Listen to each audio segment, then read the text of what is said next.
is probably the most popular Disney Channel show of all time. If you look up what's the most popular Disney Channel show on Google and find this list called the most popular Disney Channel original series episodes, this is the show that pops up by far the most, with 17 on this list. The next most being like Wizards of Waverly Place with 7. But also just like on a merchandising front, how many Disney Channel shows have you seen with merchandise? Here's the twist.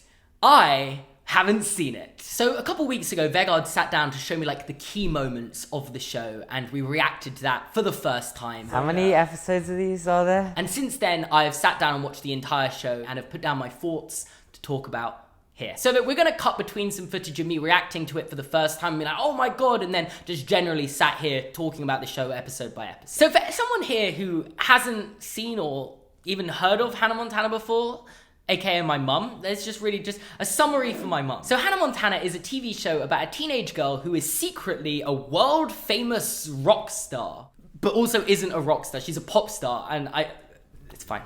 We're gonna just... It was first aired in 2006, and the final episode came out at the start of 2011. There was a movie in the middle, there were 2 crossover episodes, and a whole tour of Miley Cyrus and Hannah Montana just playing shows of these songs. Now, generally, each episode is set up into an A plot and a B plot. This is pretty much the case with all sitcoms, where you have the A plot of Miley dealing with living this double life of being a pop star and an ordinary teenage girl. She's either using Hannah Montana for her own personal gain, or she's trying to hide from people working out that she's Hannah Montana for her privacy. Inevitably, at the end of every episode, learning what she did was wrong or why she shouldn't do it again, and then doing it all over again in the next episode. Then, in every episode, you also have the B plots, and pretty much always these revolve around Miley's brother Jackson and some of the other side characters doing things that just aren't really important to the overall story, and usually to do with like pranking each other and cars and sports and just being gross. It feels odd because it doesn't feel like the same show a lot of the time. And that's why I have a little bit of a theory. I think this is purely done because the show from the outside might look too girly, and they want to reach as wide a demographic with this show as possible. Lily, do you want to know a secret? In this episode, it's established that Lily doesn't know Miley's secret, and Miley wants to keep it that way to prevent their dynamic from changing. Are you kidding? She's Hannah's biggest fan.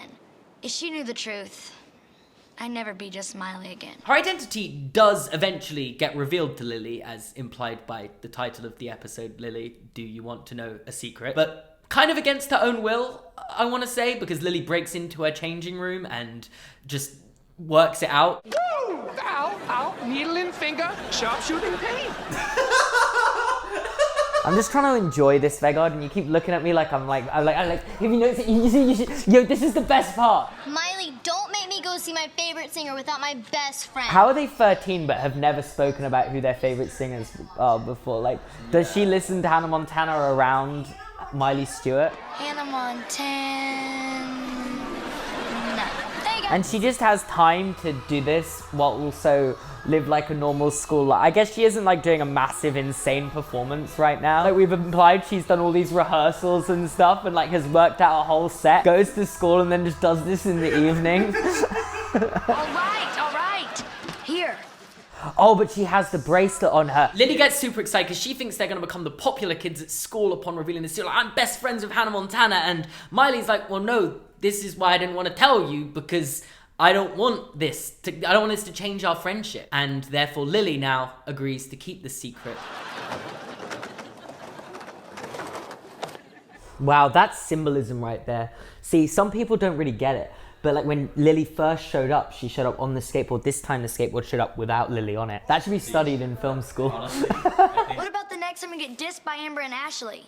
Are you sure you won't want to tell them? I love that it's like a 13-year-old making this like mature decision. Immediately, a lot of this just doesn't make any sense. If Lily and Miley had been best friends for long before this show started, how had they never spoken about Hannah Montana, who is apparently the most famous pop star in the world before? And also, how did Lily just happen to get tickets to the most famous pop star in the world, Hannah Montana's concert? And I guess both of those issues then stem from the fact, how did Hannah Montana become the biggest pop star in the world? Because they don't really ever explain this. Like, the only way it can make sense to me, and let me be at peace with it is if she just happened to become the biggest pop star in the world literally overnight. You know, like full on Austin and Ally style. But that's not actually what happens. She talks about it like, oh, I've been a pop star for a while. Like, she's been doing this for a while. Like, how did she have time to even have a school life if she was becoming a pop star on the side? The timeline doesn't make sense. None of it makes sense. I've tried to understand it while watching the show. It's a mess. I can't work it out. Miley, get your gun. So in this episode, we deal with Miley's other best friend and her having to tell him that she's Hannah Montana. Because Oliver decides that he just wants to marry Hannah Montana. Apparently, again, this is just something that only came up, like, this week. Hannah, please, kiss my hand and I'll never wash it again. Wait, is Oliver gonna work out too? I think Hannah and you could wind up being close friends. Closer than you think. Do you get it because she's Hannah Montana? Yeah, I'm. So she's saying like because she's Hannah. I actually think I could write the rest of this show now. Goodbye. Hello again. That was quite funny. Miley, instead of just telling him the secret straight away, decides she's going to try and convince Oliver that he wouldn't want to date Hannah by completely grossing him out.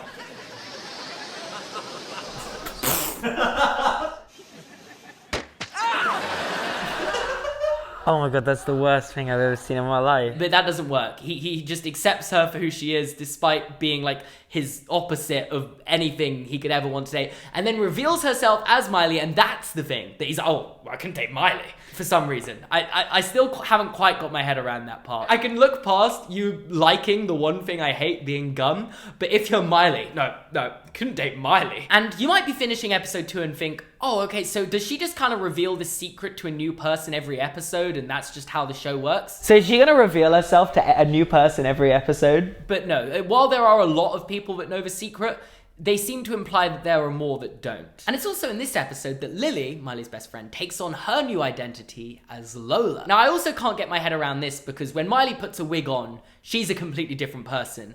And Lola is wearing a different wig every time we see her. So I don't know how everyone's just willing to accept that this is the same person just wearing lots of different wigs. Was there something you enjoyed about the first 2 episodes? What did I enjoy about the first? No, I enjoyed them. I'm just nitpicking them. The first 2 episodes are good fun. But yeah, I'm gonna keep nitpicking at this show because that's what you're here to see.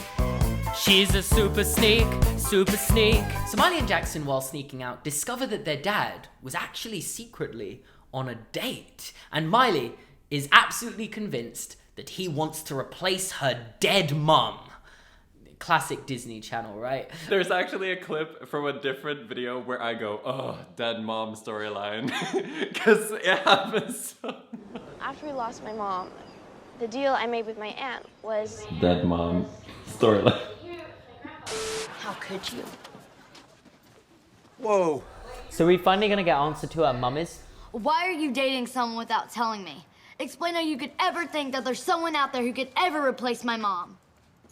Wow. That is... It's really, this is really Disney's anti-stepmom era. Yeah. It lasted quite a long time. Now, all in all, this episode is also very wholesome. It's actually a very sweet ending where the dad comforts Miley and everything. The thing I really want to talk about is how Jackson's first thought when meeting the girl his dad went on a date with is, do you have any hot kids? And if she happens to have a hot daughter who likes to invite her friends over for pillow fights, well, everybody wins. This is the girl your dad went on a date with, Jackson. I don't know, apparently her getting upset about it must have worked though, because he does not find another woman to date for like 3 seasons after this. So she must have guilt-tripped him enough. Also, I just want to talk about Robbie because there's quite a lot of also plot holes to unpack here. You see, he is both Robbie Stewart, father of Miley Stewart, and Robbie Ray, famous country pop star and father of Hannah Montana. Father? Yes, father. It may be a mistake, but he is said to be Hannah Montana's father frequently across this show. 15 years ago, I was lucky enough to win Artist of the Year. And tonight, it is my honor to present this to my own daughter. Ladies and gentlemen, give it up for Miss Hannah Montana! The only difference is, between these two characters, is that, and apparently, as Miley's father, he doesn't have a moustache, but as Hannah's father, he does have a moustache.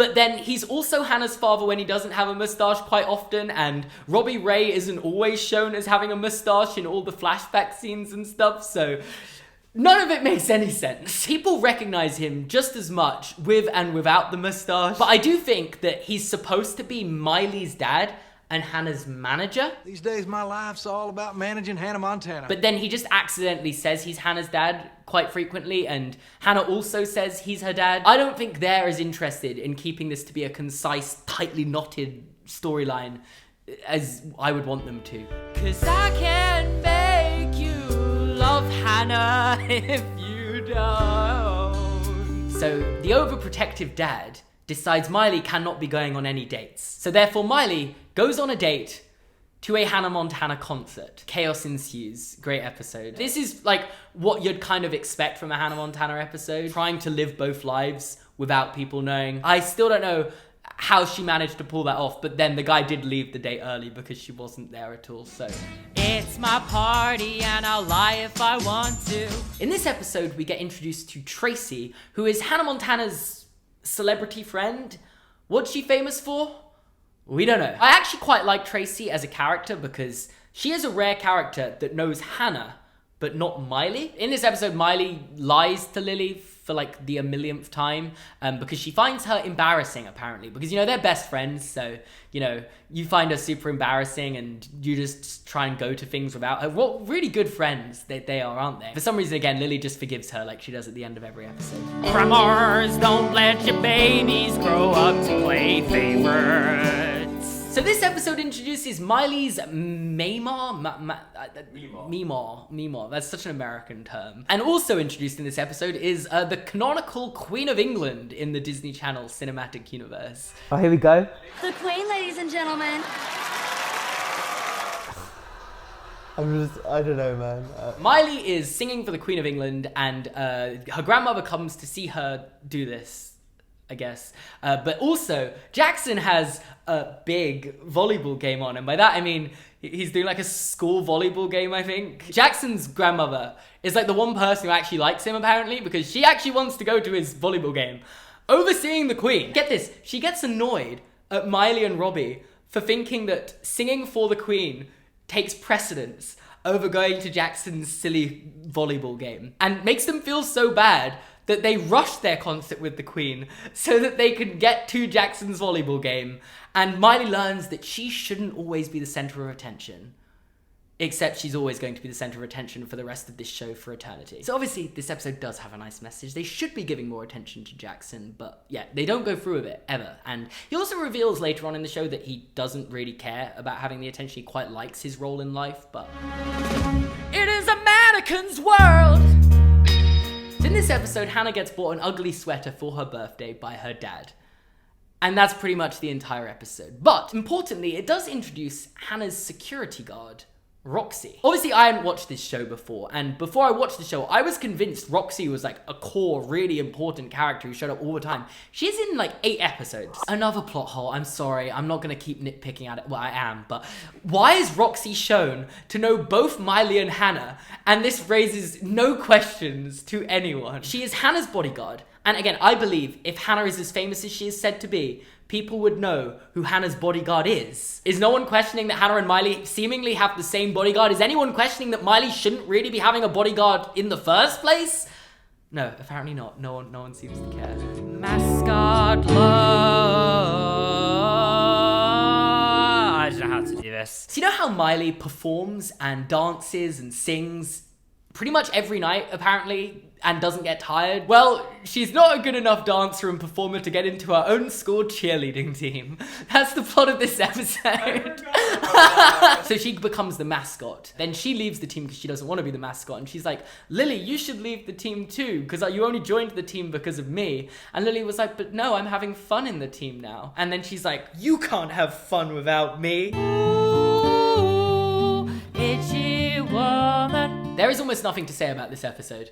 They go on a school camping trip. I don't even think Hannah Montana's in this episode. like beyond a bit at the very end where she gets like itchy because of something that attacked her in the camping trip. There's a few episodes in season 1 where Hannah's barely in it, actually. And do you know what Jackson and Robbie get up to in this episode? No. They spend an entire like 10 minutes trying to catch a mouse. Oh, say, can you remember the words? Miley forgets the words to her national anthem and is publicly humiliated. People start throwing stuff at her. Ramparts. No, rockets. Red glare. Oh, yeah, right. Yeah, that's right. Yes, that is what would happen to a 14-year-old girl if she butchered the lyrics to the national anthem. Yeah. And therefore, because of that, forgets the words to every song she's ever sung before. Because that's how that works. Oops, I meddled again. So Miley, while disguised as Hannah, sees that someone from school has a crush on her friend Oliver and convinces Oliver to ask this girl out. But then they see this girl talking to someone else. And therefore the only plan of action is to break up with her because she can't be allowed to talk to other boys while she's dating Oliver. And then they realize it was all a big misunderstanding and Oliver takes her back, but then this girl never appears in another episode again, so she can't have been that important. Filler episode. On the road again?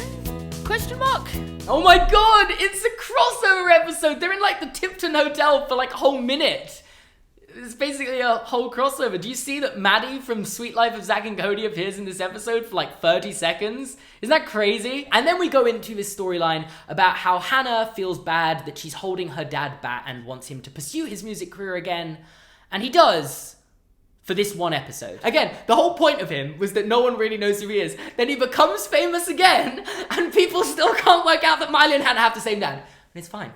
It's fine. And while, yes, they do kind of forget about this storyline for 3 seasons, I do think Hannah being the pop star and kind of like this holding other people back in their lives because they have to keep this secret for her is a major focus across seasons. Obviously, we had the Jackson episode. We've now got the Robbie episode. This happens with Lily all the time, and it's definitely... spoiler alert, a reason why she does end up revealing her secret at the end of the show because she feels like she's holding everyone back and everyone's lives would be easier if they knew the secret. You're so vain. You probably think this city's about you. Lily's dog eats her contacts and she is now blind. It's not a joke. This is what really happens. Nice hand, Shaq. Wait, Lily's blind? I think that's the plot of this episode. Don't you have backup glasses? Wow! They don't even look bad. You could have like got a pair of glasses that were way less flattering as well. And she couldn't be seen dead wearing these totally normal glasses that don't make her look any worse because that would be absolutely humiliating. Let me tell you something, Heather. No, let me. Try to look at me right now, but pretend you don't have glasses on. Vegard, Looks aren't everything.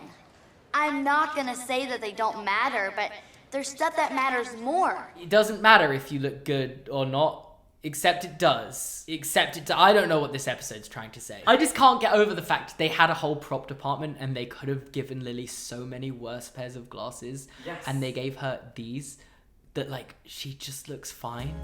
The new kid in school.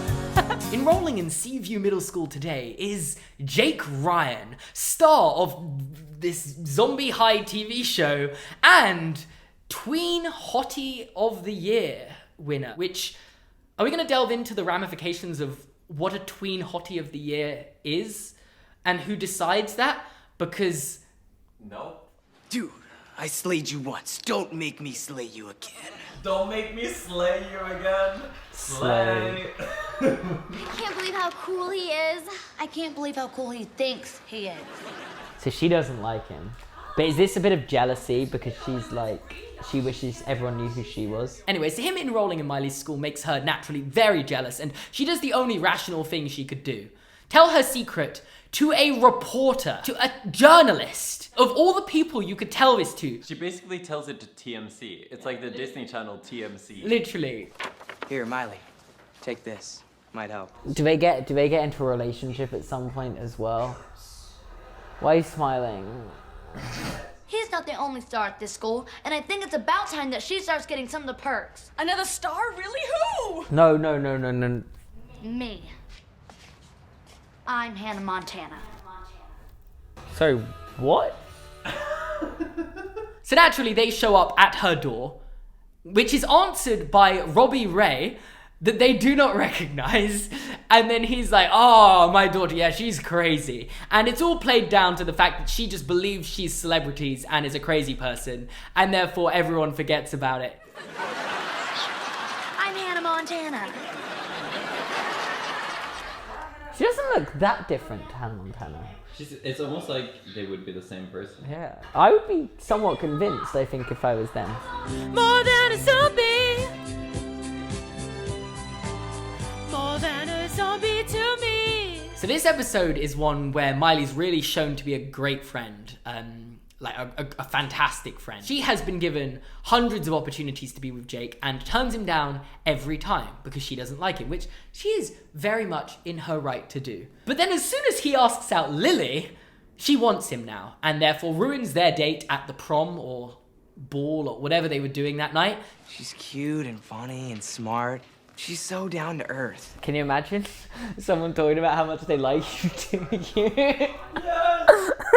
Oh, really? Because I realized That I should move on? I know. That's why I came over here to ask Lily. Let's go, Lily! Why aren't you happy dancing?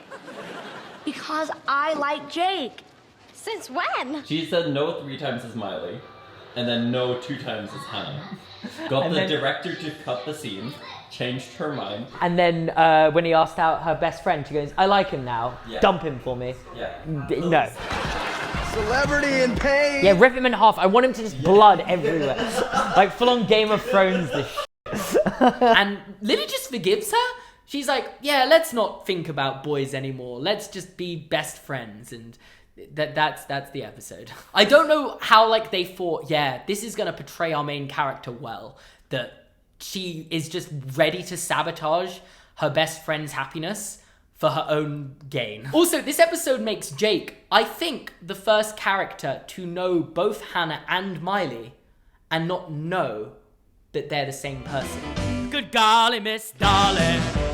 Dolly Parton is introduced in this episode as Miley's godmother. I can't really remember this episode. What happens in They it? break into the school. Oh yeah, she accidentally says she's in love with Jake on a tape recorder, and then that tape recorder gets given to Jake, and then they have to steal that tape recorder to stop Jake from seeing that. It's the worst thing that could possibly happen to a teenage girl, I imagine. And Dolly Parton also has a great stunt double. The stunt doubles in this show are fantastic. They don't get paid enough, I tell you. Miley? Oh no. Is she looking at Jake again? There's other more important things in life, like world peace and whales.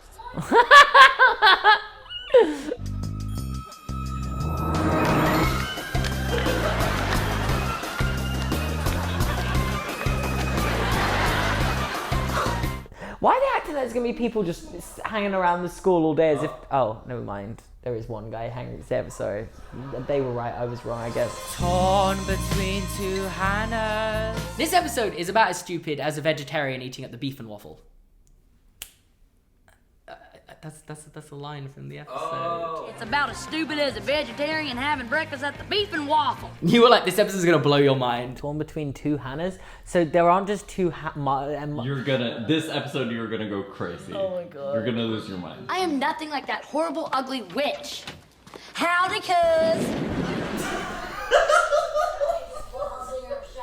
Maybe this helps on a law front because it explains why no one can recognize her. Because everyone just looks like this. There's like 10 people that look like her in universe. It could be any one of them. It's amazing how much you and Miley look alike. Always have.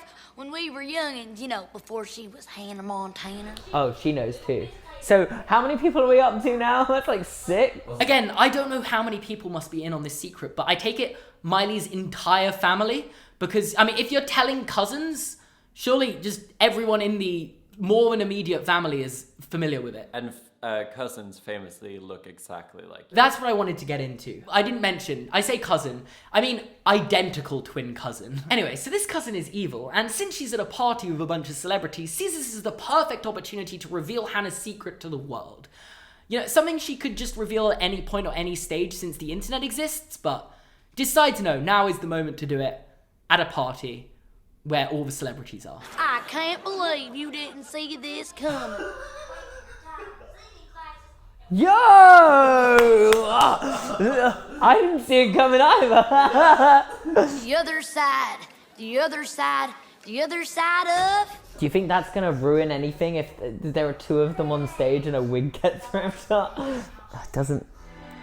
People who use people. So this is an entire episode of Hannah Montana where Miley is trying to make Jake jealous, and her way of doing that is by dating an elementary school student. What? Do you not remember this? No. By accident, I want to clear up. Okay. But still, she knows he's 11 and then continues on with it. Money for nothing, guilt for free. So Miley wants to raise money for charity, but she's too poor to raise the most in her class. Welcome to the fun world of Miley doesn't have money storyline. So you know what her solution for this is? To ask her fans to donate money to this charity. But anyway, that's the first of 2 in a row episodes of Miley not having money. Because in the next episode, she gets given credit cards. Daddy be, daddy be, daddy be, daddy be. I see London, I see France, I see someone's underpants. Would a cruel, cruel father give you these? Credit cards? Credit? How old are they? My very first credit card. What is this? I guess maybe the reason why we don't explore why Miley has so much money is because it would also give away her secret. Imagine if she just suddenly had loads of money and then bought loads of designer clothes. They're like, how are you affording all this? But she can't do that because she doesn't want to expose her secret. If we ignore the whole money storylines, which we're not going to, I'm going to get into it.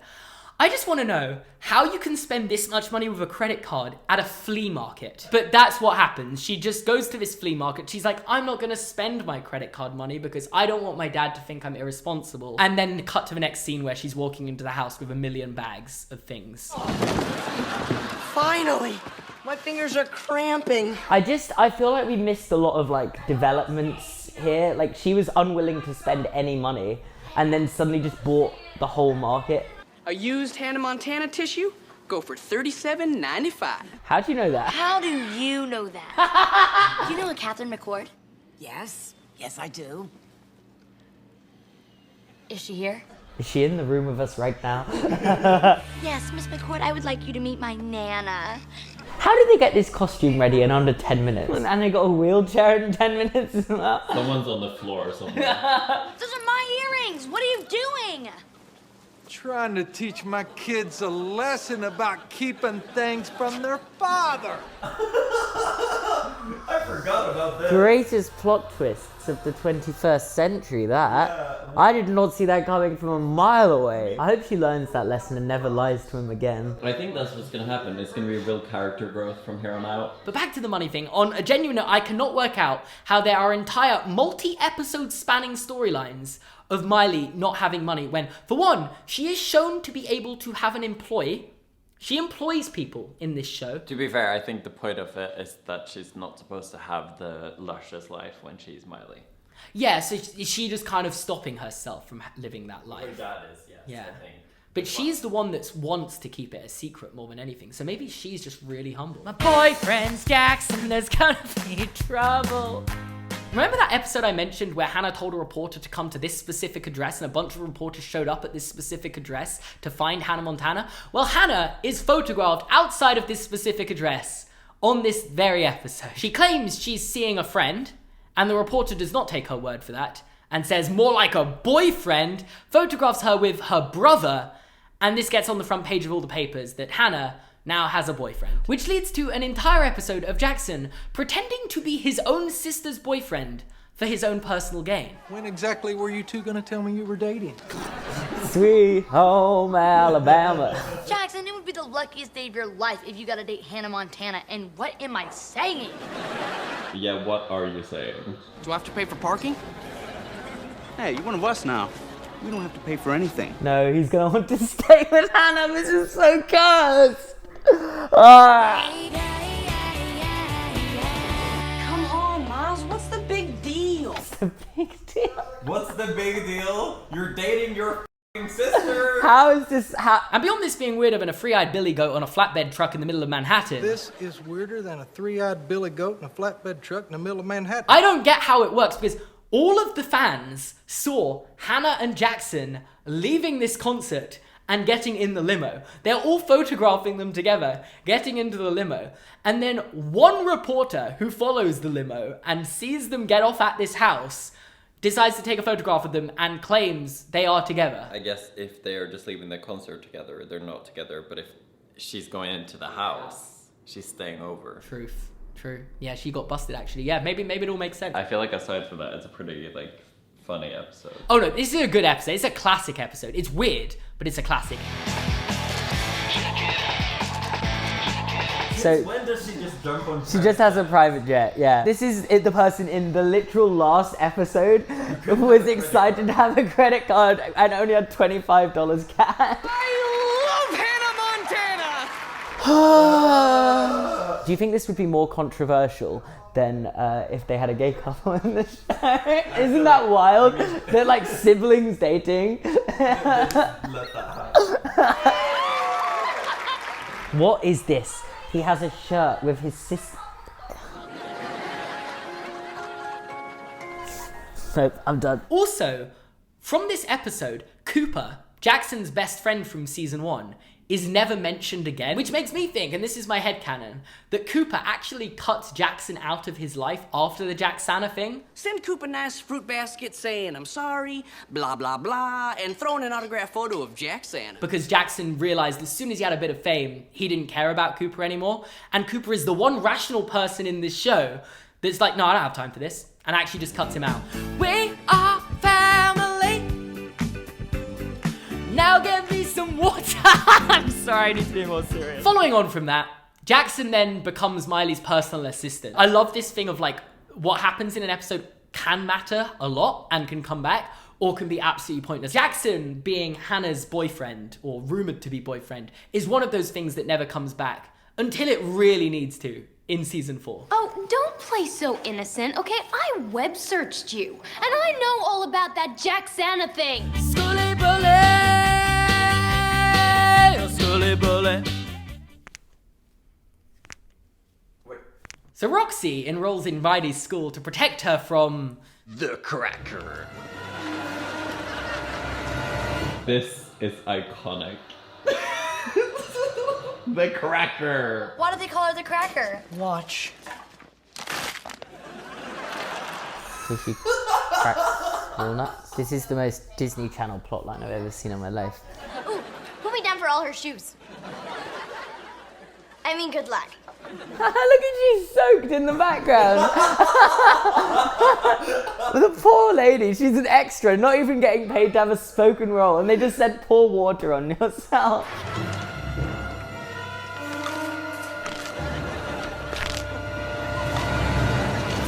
Does she actually speak, or does she just pull faces?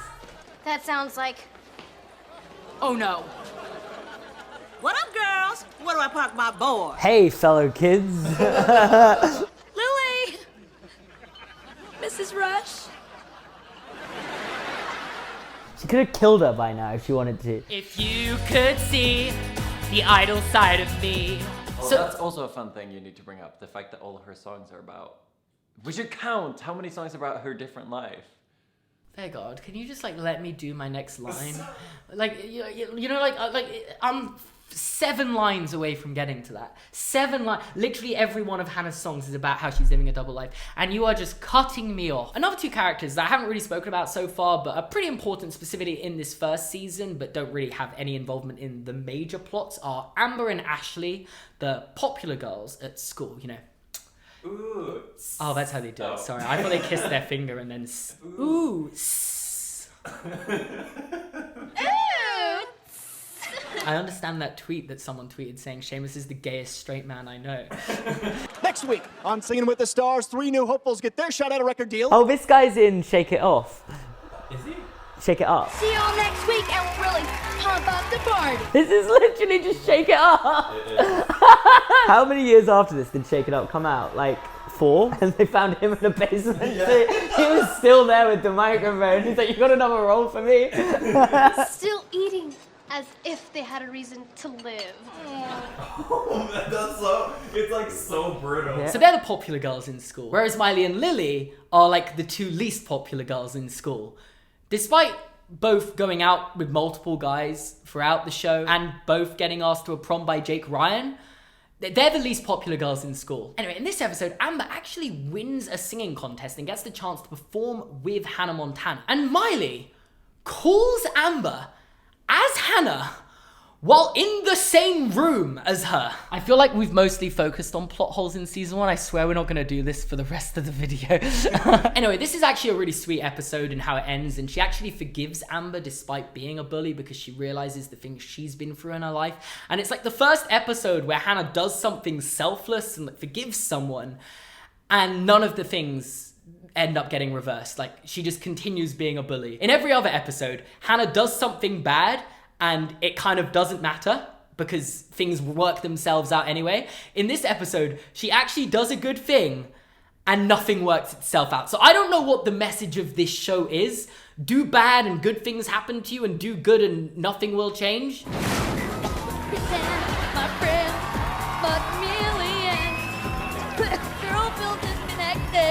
Hannah Montana does a lot of embarrassing things that never ruined her career. Yeah, you know, this is what I was thinking. Anyone who says cancel culture is real, they haven't watched Hannah Montana. It smells like teen sellout. This isn't a real line in the song though, this is just the title of the song, but yeah, there you go.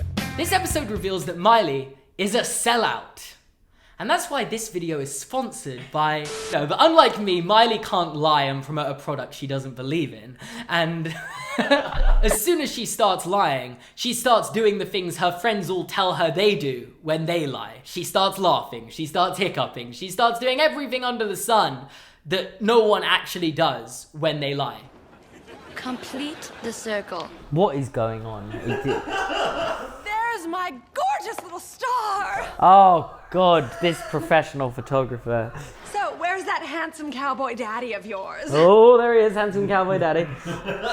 Ask me what I think of the perfume. What do you think of the perfume? It's like nothing I have ever smelled before. The best way to do it is answer with another question. Yeah. What do you like? Don't you like? Exactly, yeah. Wow, you're better than this than me. Bad Moose Rising!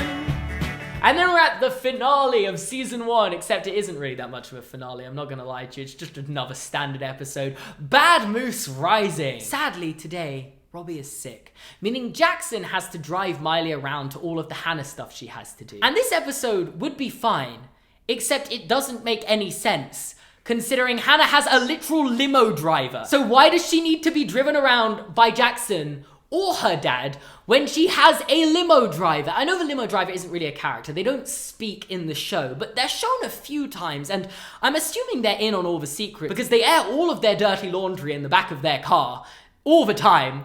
And the limo driver just kind of takes them around, doesn't say anything. This isn't the first, and this isn't the last time there is a storyline about Hannah needing to be driven around by Jackson or her dad. Surely, like, Robbie's like, I'm sick today, I'm gonna call up your limo driver and they're gonna drive you around. It's gonna be fine. No, apparently not. All in all though, it's good fun. Did I show that I loved that? It's like, it's finding its footing in season 1, you know? Yeah. So season 2, and now Miley, Lily, and Oliver are all in high school, which means they're going to the same school as Jackson, who, keep in mind, is being played by a 30-year-old man. See me and Rico down by the schoolyard. So basically, this episode revolves around Miley going to high school for the first time. Her first day at high school. I realized something with this, and it was quite like a dawning moment on me. So many Disney Channel plot lines revolve around characters going to high school and like having to adapt to the new surroundings of a new school. I never got that experience, and I feel like I really missed out because I just went to the same school for 14 years. I know it isn't something to really be jealous of because it was never, for most people it isn't a good experience that first day at a new school where you don't know anyone, but I feel like I missed out on it, you know? So Miley, on her first day of middle school, decides to reveal that she has a teddy bear to Lily. This teddy bear that we've never seen before in the show is apparently the most important thing to her that she has to bring everywhere. And about a minute after this reveal, she gets a text from someone saying, "I know your secret, and I'm gonna reveal it to the whole school unless you do something for me." And that person turns out to be Rico, and he wants to date Miley. She, obviously, being insane, thinks that this is someone who knows her Hannah secret, and therefore dates Rico, so that he doesn't reveal the Hannah secret. And in the most predictable Disney Channel reveal of all time, it's revealed that he didn't actually know the Hannah secret, and the secret he knew was about the teddy bear. Rico also has a monkey in his locker that sells snow cones, making up one of the best set pieces in the entire show. So we haven't really spoken about Rico's character much in this show up until this point, but his character is in a lot of the B plots. He's rarely in an A plot like this, because his dad owns this like stand at the beach, which is outside Miley's house, and Jackson works at this stand. And Rico's character is kind of just that he's evil. He's just like a evil boss to Jackson. And I like that. They're just kind of saying, screw those billionaires and the Nepo babies. And also with Rico, another ongoing storyline is that he's always like close to working out Hannah's secret, but doesn't quite work it out. Like he's always just about to, but never quite does. And I think that's honestly one of my favorite ongoing bits in the show. Thumbs up for Rico. Is it because you relate to Rico and you just feel like you see yourself represented on screen?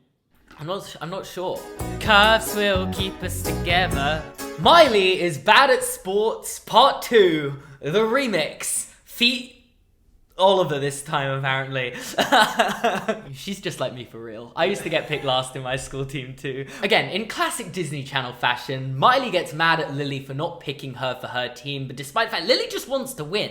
Lily doesn't want to pick a loser just because she's friends with her, I'm afraid, Miley, and you've just got to accept that. And because they get in a big fight, Oliver decides to handcuff them together to make sure that they can make up, and Miley does like a show handcuffed to Lily, and Lily has to pretend that her hand is Miley's hand because they don't want to show a handcuffed hand on TV. And I don't know how she just keeps managing to like remain famous despite all this stuff. Maybe we should stop inviting her on our TV shows. I just also love to imagine them getting dressed into like their Hannah and Lola costumes with handcuffs on.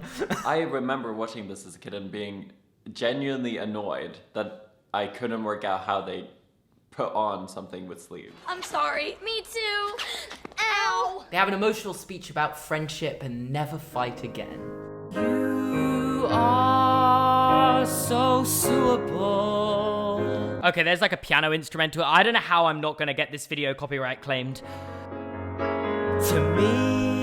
So this episode is just, it's so subtle. From the first sentence in the entire episode, it's revealed that Miley finds Lily embarrassing. Lily! What? Close your mouth. Because she isn't girly enough. And when Lily gets asked on a date by a guy, Miley wants to help her become more girly for her date. And you'll never guess what happens. The guy doesn't like her when she's girly. And also it ends with Miley having spaghetti thrown on her in a courtroom TV show. Oh, yes, for some reason. Yeah, it's like the Nickelodeon slime marathon. Yeah, it is. The thing I can't get my head around, again, I'm sorry I'm still nitpicking and we're on season 2, but Miley must be the most famous ordinary girl there is. Like, there are so many plot lines of her going on TV, dating famous people, and just doing stuff that, like, would make her relatively well known, and it's just never addressed. Get down, study, yaddy, yaddy. Can you do the bone dance for me? We're doing the bone Dance the dance till we learn it again and again till we get it right. Nobody's perfect. Nobody's perfect. You live and you learn it. Wow, we're back. We're back. We are back. Looks like this letter's from your school. Oh, man. No, so he is still at school. This 28-year-old man. No grades, no Europe. I'm gonna miss you, buddy. Then again, what do I know? I'm just a kid. Can you imagine, like, buying tickets to go see, like, a teenage artist on tour, and then she's just like, sorry, I can't come. Now, this episode features, I think, my favorite Disney Channel cliche of all time. We've got a parrot! No, how do you do a parrot voice? I can't do it. Bring it back. So yeah, there's a parrot that reveals things to move the plot forward, and it's so fun, you know? Mi casa es su casa. What does that mean? Get a blonde character and make her dumb.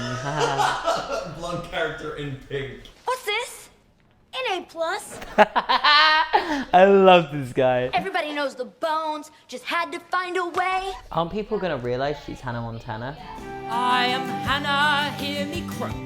After a long concert where Hannah does 6 encores, Miley loses her voice and is worried that if she loses her life as Hannah, she's going to lose everything else that she loves in her life. And to be honest, I think some of the themes explored in this episode are some of the most interesting in the entire show, you know, like her insecurities and this kind of anti-imposter syndrome.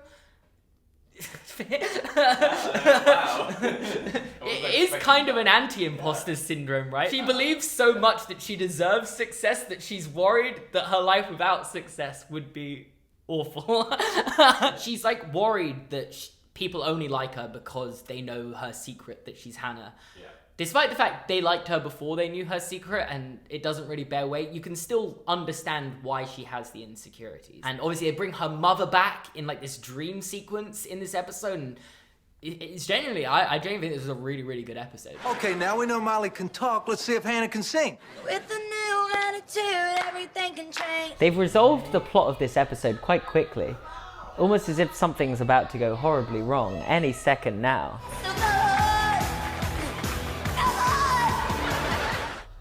That's so embarrassing. I could do it blindfolded. Not that you'd know. I mean, you'd be out cold. I've always wanted to do that, like take chloroform and go out cold. Chloroform? You know, like the thing they give you when you like go out. That's not what they give you. That's what they use in movies to make people faint. Oh. Did you hear that, babe? This little girl might just end up giving you a run for your money. I can't believe they revealed the mum. That makes me want to cry. See, no matter what happens to your voice, you have the most important thing a person can have. People who care about you. Wow, this is actually quite deep. Right, I was trying to tell you that this was important. This stupidest scene, like, that you could pick out of this, there's actually the deepest... It's like really heartwarming. Yeah. You gotta not fight for your right to party! So the general plot of this episode is that Miley and Jackson fight about having to share a bathroom and then end up sneaking out together. While that's all great and everything, I want to focus on the fact that Lily and Oliver just kind of seem to be willing to do anything if Miley asks them to, because they literally stand in for Miley and Jackson in their house while they are sneaking out and misbehaving. It's either Miley is paying them well, or she has some dirt on them. And as far as I'm aware, they're the ones that have dirt on Miley, not the other way around. They could expose Miley to the world if they wanted to. However, one thing I really do like is Robbie and the way he kind of subverts Disney Channel expectations. He does this throughout this show, but specifically in this episode. He isn't completely oblivious to things like a lot of other Disney Channel dads. Like, typically, you'll find that they are just dumb and don't know what their kids are doing most of the time. Whereas Robbie isn't shown to be that. Like, he knows what his kids are doing, but kind of just lets them do it until they hopefully learn the lesson on their own, and he'll only step in the very last minute if he has to. And you know, you think in the audience that he doesn't know what's going on, but he actually does. And I like that. Oh, she's my best friend's boyfriend. Oh my god, the guy from Starstruck is dating Lily in this episode. So this is Lily's first boyfriend, or first real boyfriend, at least in the show, and Miley is mad about that for no real reason. And naturally, she just happens to see him cheating on her just in the hallway at school, like just right by the lockers. He's cheating on her. I'm not an advocate for cheating, but couldn't they have just done it in a private place and completely got away with it? Like, why are you doing it in public where everyone could see? Lily could have walked past you. You are in the school hallway. If we're gonna cheat, do it better. That's the point. So Miley tells Lily this, and Lily is just convinced Miley is jealous, which would make perfect sense considering Miley's character. So they come up with a grand plan, or Miley comes up with a grand plan to prove to Lily that he's a cheater. And they go out dressed up as Hannah and Lola to the same restaurant that he is at. And he hits on Hannah in front of Lola, proving to Lily that he is a cheater, so Lily breaks up with him. And I at this point, I don't understand how she's still friends with Miley. Like, I would hate her at this stage. Take this job and love it. In this this episode, Miley gets annoyed because Roxy is too overprotective of her, so lets her go work for the president, apparently, because of how good a bodyguard she is, and then realizes she misses Roxy, so goes to the president's house and eats dog food in front of him to prove that she wants Roxy. This episode doesn't make any sense, but, you know, it happened for sure. I literally almost threw up watching this as a kid. But don't tell my heart, my achy, jakey heart. I just don't think it understands. She's Jackie. She's Jackie. So Jake's back, and Miley is mad at him. And I know I'm not the biggest fan of Jake. Let me guess. It's another article about Jake Ryan, isn't it? I genuinely thought this character was going to be here for one episode.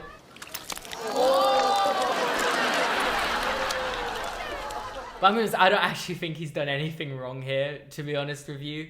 He kissed her before he went away, and he said he liked her, but he was going away. And Miley is mad at him for that. So his mission in this episode is to win Miley back over, which he does through the saying the wrong name at the wrong time cliche. Miley? Wow. Wow, she's got the wind in her hair. Oh, is that real? That was a dream sequence. You know what happens because of that? Miley just forgives him for everything. She's just like, oh yeah, that's fine. We can date now. We're together. And therefore also just tells him the secret that she is Hannah Montana. That's not why. Yeah, I know that's not why, but you know, we can fiddle with the we can bend the truth a little. We can bend the truth. So why does she tell him the secret then, for God? Because I've already forgotten. She tells him the secret because he's like, I'm so glad I can finally be honest with you because my name is Leslie. I forgot that. In my favorite shot of the whole show, she whips that wig over, turns around, it's combed, it's perfect. Say what? Say what? Cheese jerky. Say what? Say what? Cheese jerky. Best part of the show so far for me. I'm not married, and neither is Hannah Montana. Oh no. I can't believe she just revealed the secret like that. The good things take time. Oh my God. And therefore, because she's told Jake, Miley decides for him that he should also have a double life persona where he's just a normal boy. But Jake apparently can't live a normal life because he must have been famous since he was a baby, because he doesn't know how to be normal. He just walks around and is like, I'm going to go to the front of the queue because I am Jake Ryan. He's still famous, I forgot. Yeah. They might as well just become a celebrity power couple at this stage, you know? Yeah, break up with Hannah and date Miley. No, break up with... I knew what you meant. Yeah. Excuse me, people, I'm ready to order. Hey, man. Yep, she's not gonna like him after this, is she? Just break up with Miley and date Hannah. This is not that hard. This guy just can't be normal, which I refuse to believe any celebrity cannot be normal to this much of an extent. You're saying that Disney has an unrealistic storyline? Yeah, fair, sorry. And because of this, Miley decides she wants to break up with Jake. And instead of sitting down and just having a talk with him, she tries the most roundabout way to get him to break up with her. I was afraid that if I dumped you, you'd get so upset and you'd... Tell your secret? Well, if that's the kind of guy you think I am, then maybe I will tell your secret. Well, tragic breakup, they're great. We've seen it all now. Woo. They lasted a whole two-parter episode. Sleepwalk this way! Sleepwalk this way! Sleepwalk this way! You get the point. Miley mistakes a song that she wrote when she was 5 years old as her dad's latest mega hit for her and is now really worried that he has written her a bad song. And instead of just having a conversation with him again and just talking about her problems and saying, oh, I don't actually think this song you wrote for me is very good, and then him revealing, oh wait, that's not the song I wrote for you. This episode decides to just have the most insane plotline of all time, where Miley starts sleepwalking and sleep talking. And apparently she can't lie in her sleep, so therefore she's sleepwalking to tell him that she doesn't like the song. And as a solution to this problem, she starts to sleep at school instead of sleeping at home. I was just watching this episode. I think there was a real missed opportunity that she accidentally reveals she's Hannah Montana in her sleep at school, but they don't do that. Anyway, yeah, she ends up just saying it really loudly at home in front of her dad so he overhears it, and it's another classic Disney Channel moment where he overhears and goes, wait, that's not the song. You could have just told me. And yeah, that's the whole episode. When you wish you were the star. So magic's canon now, I guess. So this is the reverse episode of that previous one where she was Miley all the time, but this time she's Hannah all the time. Wow. Nice crib, huh? Look at this place. So, but wait, also, when she just is permanently Hannah Montana, she's just rich now. Hey everyone! Prepare to be jealous because we look fabulous! Wait, she's one of the populars in a world where Miley Stewart didn't exist? So does that mean that really Miley is holding Lily back? The premise of the show holds true. Her life would not be better if she was not keeping the secret. Her life as Hannah all the time also sucks. I also think this episode's good. I think the episodes with her mum in it, through like a dream sequence or like whatever magic reason they want to bring her mum back, are the strongest episodes in the entire show, like periodically. Wait, is her mum in this episode? Sorry, yeah, the mum isn't in this, but I guess it's but there's still emotional depth to it. It doesn't need a mum in it to have emotional depth. It's just, you get what I mean. I want you to want me. To go to Florida. This episode introduces a new character called Michaela, who's of course played by Selena Gomez. And I actually find this character to be one of the most interesting characters in the entire show. Like, the dynamic of this person who's a rival to Hannah is really interesting and genuinely makes some of the most interesting parts of this show. And I wish she was in more episodes, but I also kind of get why she isn't in more episodes, because Selena Gomez obviously got the deal to be on Wizards of Waverly Place and probably became too expensive to just be a recurring guest star, so I get that. But I wish she was in more anyway. And in this episode, Miley wants to go to Florida for charity. And definitely not to spite Michaela because Michaela hates her. Not at all. She wants to do it for good reasons and good reasons only. But Robbie has hurt his back and can't take her, which is another Disney trope of just a character being far more injured than they need to be to not do something. And when Hannah defies him and goes anywhere without his permission, Robbie learns that maybe he should let his daughter be more independent. Which she always gets her way, doesn't she? She's gonna defy you regardless of how hard on her you are. So it doesn't really make any difference. Everybody was best friend fighting. Oliver has a disguise too now, and he also has a double life where he's Hannah Montana's friend as a guy called Mike. It took them 2.5 seasons to decide maybe we should give Oliver an identity too, to explain how he's Hannah's friend. Songs sung bad, everybody knows one. Lily apparently can't tell she's a bad singer because alongside being blind, apparently she's also deaf.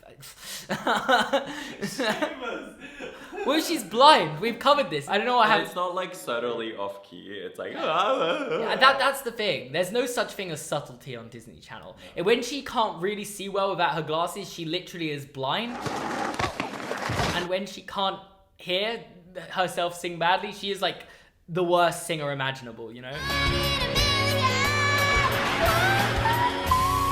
And you're never gonna believe this, but in this episode, Miley is embarrassed of Lily being a bad singer, so sings over Lily in a song she's writing for her mum. And therefore, Lily gets convinced that she is a good singer, making them come up with this grand plan on a huge stage where Lily's going to sing on the stage, but they're going to unplug the mic and Miley's going to sing in her place. And yeah, they're just embarrassed on a public scale. Could you have ever guessed that could have been the plot of a Hannah Montana episode? Miley being embarrassed and doing something selfish to fix the problem. Almost humiliating them both and exposing the Hannah Montana secret all in one sweet package. This is things you can only get in 100 out of 102 episodes. This only on Disney Channel. Also, in this episode, it's revealed that Oliver can't sing either. Life's what you make it. Remember that for like 20 episodes time. Me and Mr. Jonas and Mr. Jonas and Mr. Jonas. The Jonas Brothers are canon in universe! And Miley is jealous, can you believe it, of her dad, who is now close friends with the Jonas Brothers because they think he's really cool. And therefore the episode ends with Miley singing a song with the Jonas Brothers because she always gets her way. You know, the only episode where she doesn't get her way is that one where she helps the bully from school. The only one she doesn't get her way is when she actually does a good deed. When she's like jealous and scheming and evil, she always gets her way. When she actually does a good thing, she doesn't get her way. Do bad things and let good things happen to you. Don't stop till you get the phone. Robbie won't let Miley get a Z phone in this episode. And this leaves Miley with a bit of a situation. What do you do when your dad won't get you a phone? What do you think Miley, who is secretly a famous pop star and has unlimited money, what do you think she's gonna do? Now, if you think, oh, she's just gonna walk into the Z phone store or the Z phone headquarters and just ask them if she can have a phone as Hannah Montana, a world famous pop star who would be great press, seeing using their phone, you'd be wrong. She sells photos of herself, full on just Spider-Man style, to tabloids. Miley is a lot of things. Clever is not one of them. That's what friends are for? Question mark again? I think Miley might genuinely be evil. Like, she locks Michaela up somewhere. I don't know where she puts her, but she throws her away somewhere and wears Michaela's costume, goes out on set, and tries to get her fired. Hannah Montana! And Michaela!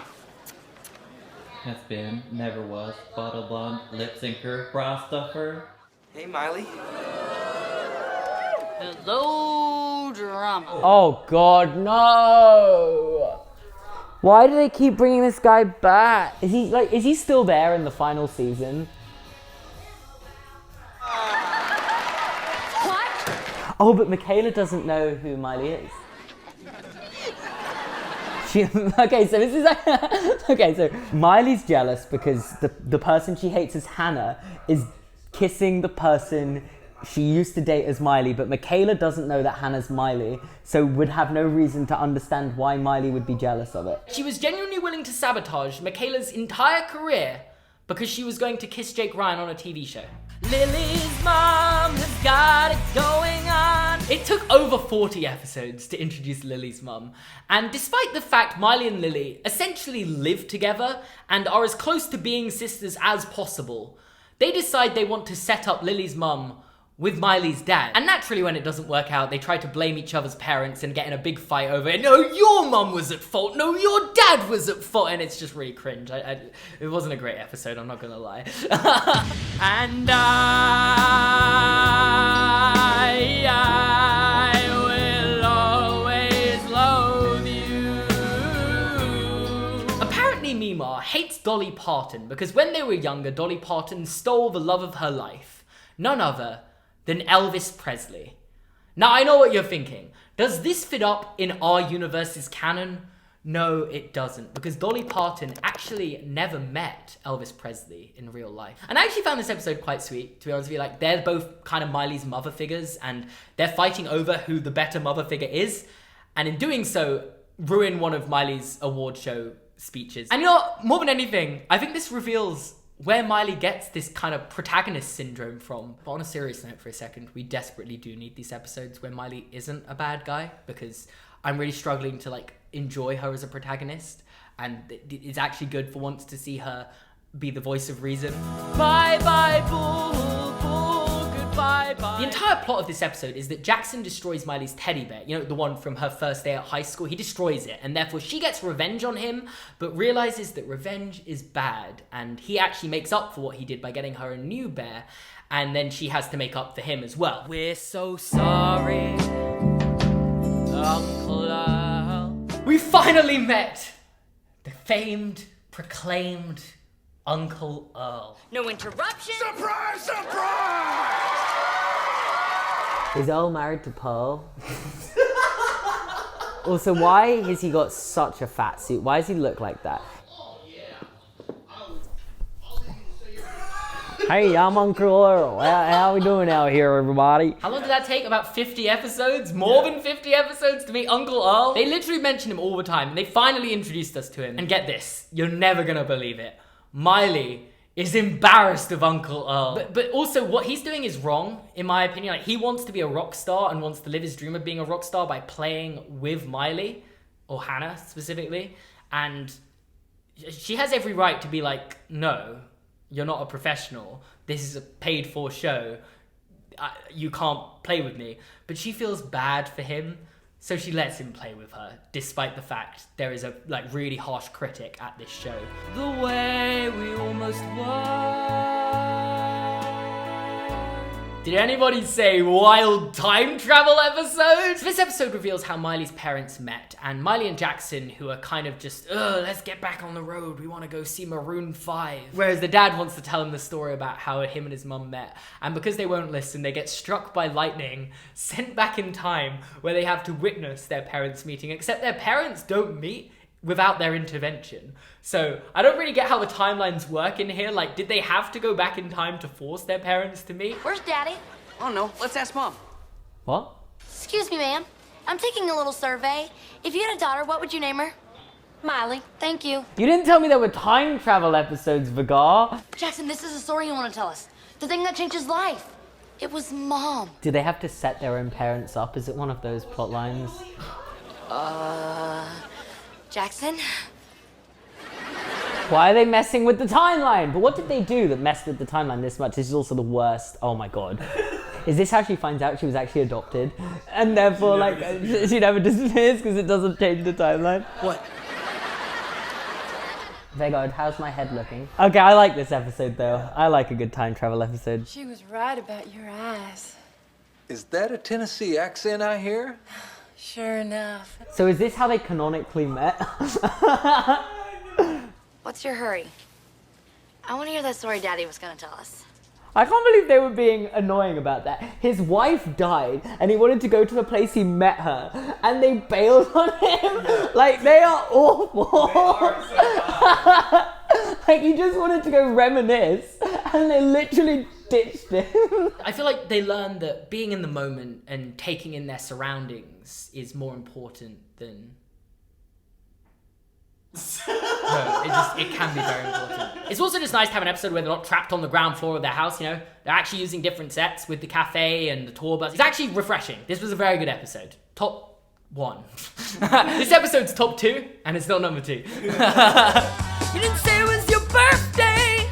Both Miley and Jackson forget that it's their dad's birthday, and he gets annoyed at them. I think this is on him entirely, to be honest with you, because if you don't just bring up that it's your birthday and expect them to remember without any reminders, isn't that kind of on you? I get you want people to remember, but if you're kind of getting a hunch that they're maybe not remembering, maybe just give them a little nudge and be like, oh, you guys doing anything for my birthday tomorrow? I don't know why I spoke it like that. The week before my mum's birthday, we're like, oh, what are you up to next week? She said, I don't know, I've got something on for my birthday, etc. And she'd mention it. I'd obviously already know, because I wouldn't forget my own mum's birthday, because I'm not an idiot, but I still think it would come up in conversation. Also, this has the most stupid B-plot of all the episodes in the entirety of the show. Is this the crisps one?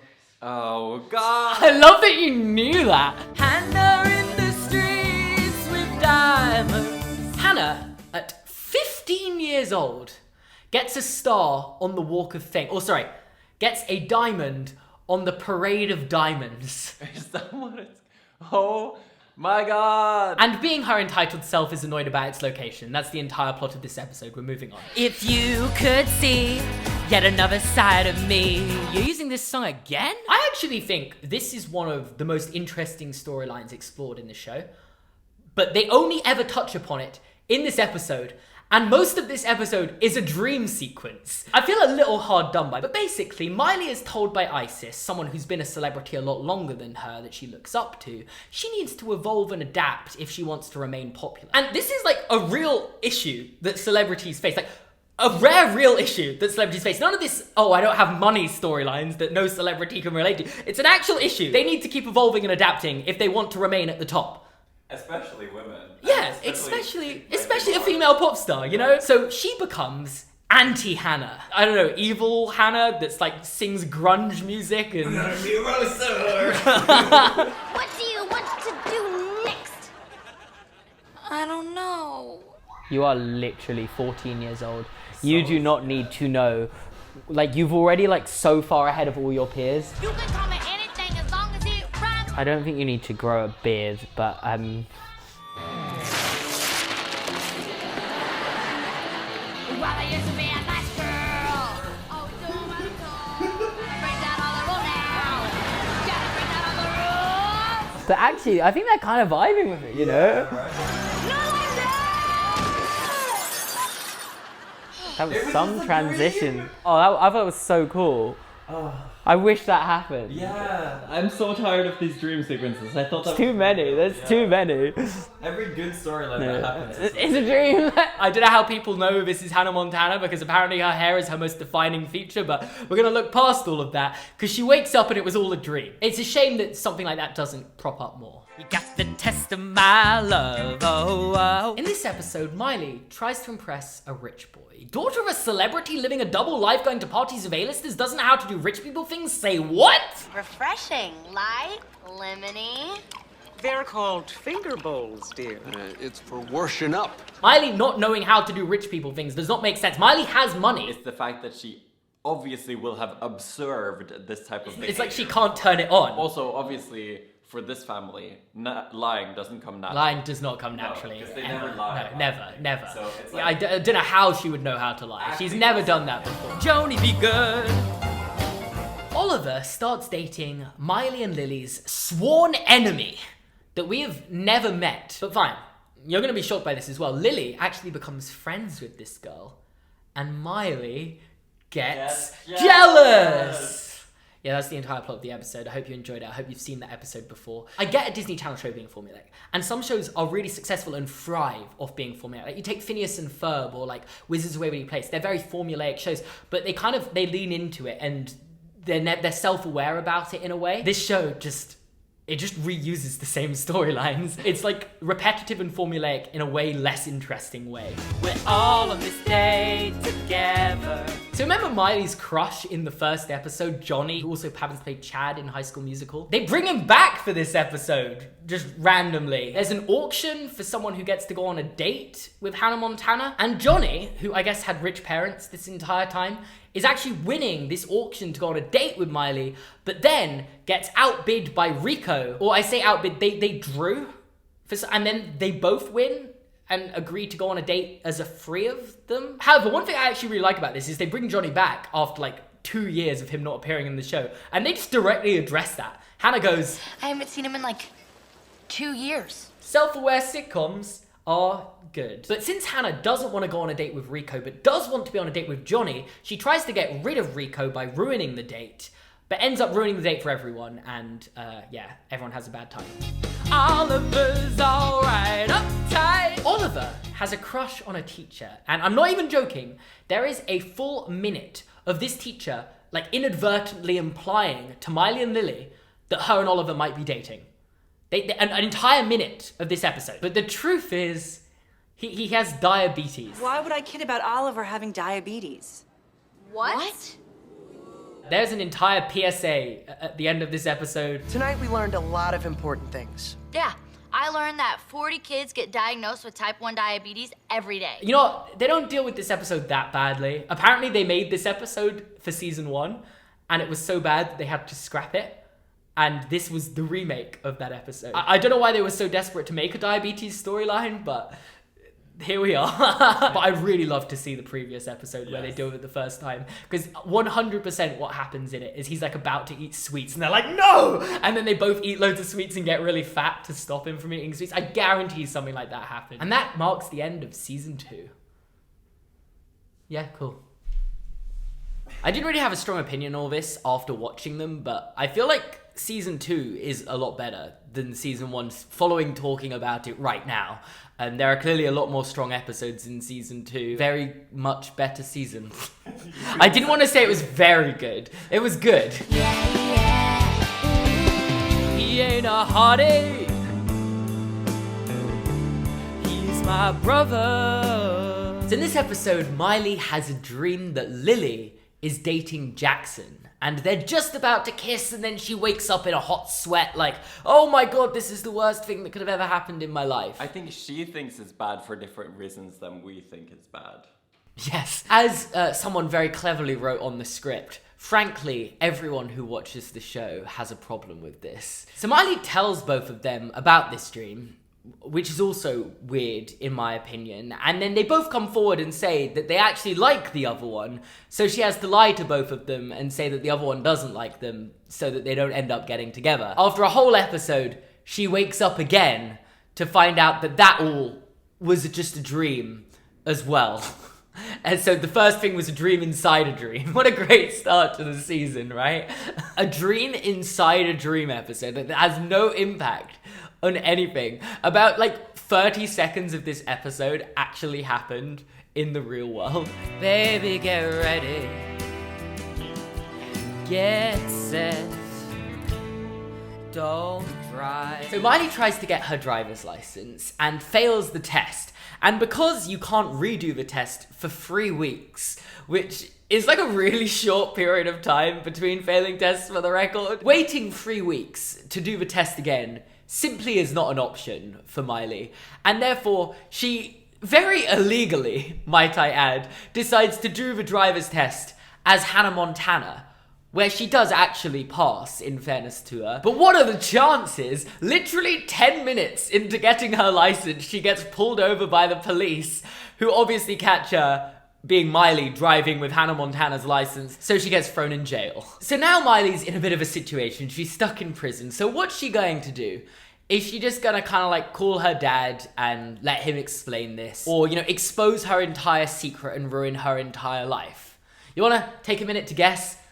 Yeah, she decides to expose herself to a huge Hannah fangirl. It takes about 2 hours for her to just sing, which feels like it was a very easy option just right there. And also, of course, her dad already knew about this anyway and shows up right at the end and like, well, well, well. And don't go breaking my tooth. I really don't have that much to say about this episode, other than the fact I feel like this is a Disney Channel cliche, wanting to go to like the children's dentist or the children's doctor and like not being able to visit an adult dentist or doctor. I feel like I've seen this episode about 10 times before, but Vegard's looking at me like I've never seen something like this in my life. Either way, my main point is there are still far too many storylines to do with Jackson needing to drive Miley around when she literally has a limo driver. There's nothing interesting really to say about this episode. I mean, she's just afraid to go to an adult dentist, so wants to go to a like childhood dentist that she went to as a kid. And so when she breaks her tooth, she has to go to her old childhood dentist. You never give me my money. It only took 60 episodes for Miley to be able to use her Hannah money. Finally, we're not gonna have storylines about Miley not having money anymore. Matter of fact, she actually just has too much money now. She's like trying to give her friends money to help them do things this season. Come on, Miley, you'll get through it, and we'll be right here with you. Oh, except for tonight, we got that movie. They're gonna end up together, aren't they? Lily and Oliver. Where did that come from? So Miley's been given permission by her dad to use her Hannah money, but she doesn't want to use it because she's worried that if she uses it, she'll have to learn a lesson about being more responsible, which is like weirdly self-aware about how these episodes typically go, and I don't. She's just out of character in this episode. Killing me softly with his height. This episode reveals that Miley has no respect for short kings. Do you feel targeted in this episode? She meets a lovely man who asks her on a date, and she agrees to go on this date. And then when he stands up, she realizes, oh, he's shorter than me, and now doesn't want to go on a date with him anymore. Now, are we dealing with appearances don't matter, Miley, from season 1? Because apparently they do. And she didn't want to go on a date with this guy because he was short, and she breaks up with him only for that reason. He was a pure gentleman, lovely man. The only reason she didn't want to date him was because he's short, and how can you not respect short kings like that? I mean, maybe this is a tall person issue, but I could not envision caring about height. Would I lie to you, Lily? Yes, she would. Lily doesn't have enough money to go on the school field trip to DC. So Miley finds a way to get her the money by signing things as Hannah and trying to get people to buy things because she's Hannah Montana. Now hear this. She makes a guy buy her scruffy old hat for $1,000 by getting him to convince her that it was like a famous hat from a sports team that his dad was in like 50 years ago. I did not give that guy money to buy Lily's hat. Gave it to his wife, she gave it to him. Oh. That is snaky. The man just pocketed $500 as well, because she obviously gave him $1,000, or she probably gave him more. No, she only asked for 500. Yeah. By just pure chance. I don't know how this wasn't seamlessly thought through. The person she convinced to buy the hat had a son that was also in their class going on this trip to DC and just happened to wear this hat when they were on this trip for Lily to see. Clear, checking North Corridor. We're talking about this. No. There's no way you can do this, by the way. If you're firstly, how have they got a tour of the White House? All right, listen, people. Here's the truth. I'm Hannah Montana. Imagine. Okay, how do you feel about this argument, I guess? I think Miley's in the wrong, but it's nice that Miley wanted her to come with her so badly that she was willing to go to all lengths. So they have to respond to questions from the press at the White House who get them to resolve their dispute. And yeah, it's an odd one. It's definitely an odd one. Also, in the B-plot of this episode, Rico says, and I quote, "In the words of my hero, the great Donald Trump, blessed be his name." But in the words of my hero, the great Donald Trump, blessed be his name. And they also go to the White House this episode, which is like, that's a wild thing to have happened, right? In an episode from like 2009. You gotta lose this job. Yes, you gotta lose this job. So remember when I was saying that Oliver couldn't sing? He can sing now, he's in a band and everything. But unfortunately for Oliver, his band isn't an overwhelming success, and he starts to get very jealous of Miley, and everything that she seems to do, she succeeds at. So rationally, Miley tries to intentionally fail to make Oliver think she doesn't succeed at everything she does. And that works. He forgives her for everything. But also, don't be mistaken, Miley literally cannot fail at anything. Even when she intentionally tries to throw this audition, it turns out that the people wanted a diva to play the role of Indiana Jones, so they give her the role anyway. Welcome to the bungle. We got fun and game. I'm not gonna lie, some of these episodes are tedious to watch. Hannah says that she doesn't like carrots, so an epidemic of kids not eating carrots occurs around the world. Hannah Montana starts the Great Carrot Revolution. Faces news reporters say what? So she has to go on live TV and say she likes carrots, but also then accidentally says in the same interview that she doesn't read. So now there's an epidemic of kids not reading. So she has to go on TV again and explain to everyone, oh, you don't have to just like or dislike things because I like or dislike things. And the whole audience at the TV show are like, oh. And that's like the whole episode. Papa's got a brand new friend. How many episodes are they gonna make where Miley's dad makes friends with someone in Miley's work life, and then Miley gets annoyed and has to fire that person? This happened with the Jonas Brothers. Either way, in this episode, Hannah accidentally pushes her choreographer out of a window. That really happens. And you'd think, oh god, look, this choreographer's now in hospital, they're all bandaged up. Is there gonna be like some awful lawsuit and she's gonna need to get a lawyer to like free her of any guilt? No, I don't think the choreographer decided to press charges, but the literal next thing she does is start auditioning new choreographers. And we never see that choreographer she originally had ever again. So they hire a new choreographer who doesn't want them to have fun in rehearsals. He wants them to work hard. And, well, what's the point in being Hannah Montana if you can't have fun? So obviously Hannah wants to fire this choreographer. The only problem is, he's now become best friends with Robbie Ray. And also saved her dad's life because he got bitten by a snake off screen. That's the thing that happened. Oh, cheated. Don't know what to cheat, just cheated. So Hannah is in a PR relationship with another singer, despite the fact she's apparently established to be canonically the most famous person in the world and I don't think needs to be in a PR relationship. She's in one anyway. But when Miley catches Jackson planning to cheat on a test at school, she calls him out on it and says, "You're a cheat. You can't lie and cheat." And then he's like, "Really? You're calling me out for lying?" Miley Stewart, aka Hannah Montana, who's in a fake relationship for good press. She got a fake driver's license. Like 3 episodes ago, but she then comes clean and breaks up with the partner that she was with, so Hannah could never lie. But Jackson plans to cheat on the test anyway, and he writes all the answers on his arm, and then they throw him into the sauna in their house. It's in their house. They have a sauna in their house. But you know what? I think the lesson here is pretty good because if you're using that much time to cheat, in that time you probably will learn something, and that's what that is what happens. Yeah. Knocking on Jackson's head. Bang, bang, bang. God, this Oh episode. no. Jackson gets hit on the head and suffers amnesia. So Miley basically makes him her personal servant, and he does everything she wants. She writes in his diary. He's believing that he is her best friend and will do anything for his sister. And then it's revealed at the end of the episode that he didn't actually have amnesia, and he was putting this all on until Miley admitted she missed her brother. What did Jackson gain from this? He got to be her servant for a week. For a compliment? You got played. The episode wants you to think he won, but he lost. Also, I just do not understand why this show is convinced cousins make someone an identical twin, because Rico's Australian cousin is introduced in this episode, and it is just Rico's actor with an Australian accent. And they do all these like things, they're like competing against each other, and they're using these special effects. And I just think you need to roll some of this footage, because it's the worst looking thing I've ever seen in my life.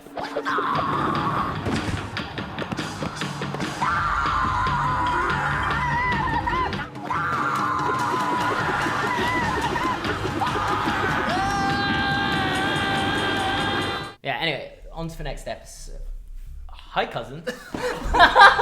You give lunch a bad name. So Robbie is going away, and while he's away, Mima comes in to take care of Miley and Jackson. I get like why they'd be annoyed by this, because it's like their first chance of independence and getting to be on their own, but this episode's just a bit over the top, because Mima is so overprotective to the point that she starts working as a lunch lady at their school. So naturally, they have to go out of their way to get her fired. I feel like this is somewhat realistic in terms of like you can relate to this episode, especially if you're a kid watching this show, but they just take it that little bit too far when they're exaggerating the point. If you reel this back a little bit, we've got it. This is a good episode. Now following this, in the timeline, and both in real life as the episodes were being released, Hannah Montana, the movie, is released. It's implied the summer break occurs here because everything that comes back after this is in their next year of school. So if you want to know the timeline, as far as I'm aware canonically, I believe Hannah Montana the movie happens, she goes off to Tennessee for 2 weeks, reveals her secret to everyone,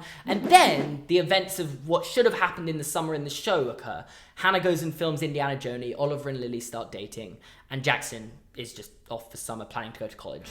That's what I don't like about you! Lily and Oliver don't want to tell Miley that they started dating over the summer, so decide to have a very private, secret conversation about this in her living room of her house. Where, oh my god, she's standing right there and hears them saying that they're keeping this whole relationship a secret from her. You would not believe my shock. You thinking what I'm thinking? I told you! I told you! They're gonna end up together, aren't they?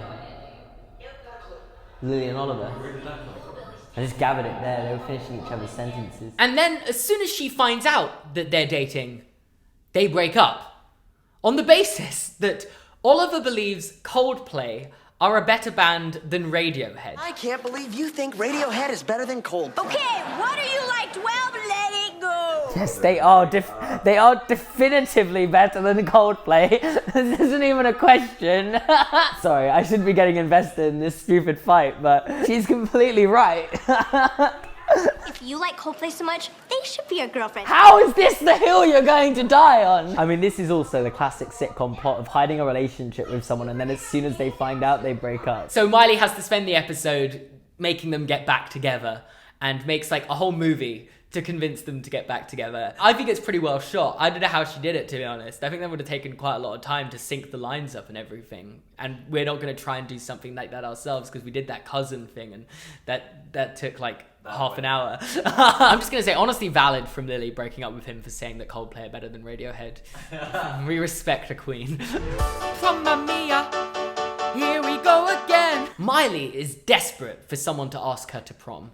And she gets asked by, I'm going to say, is a really nice guy. The only problem is he wears glasses and his best friend is his mum. This was my favorite of her partners, maybe other than the Short King. Also, she ditches him to go record a song with some artist, but then realizes maybe, oh, I shouldn't be ditching him, and goes back to go to the prom with him, which makes it okay, I guess. So let's recap that all. Miley desperately wants a date for prom, feels bad for a guy who asks her to prom, then as soon as a better offer comes up, she says no and turns him down, but then goes back because she feels bad for him again, takes a photo with him, meets his family, and then never sees this man again. And also, isn't she top of the losers list? So isn't he technically higher on the food pyramid than her?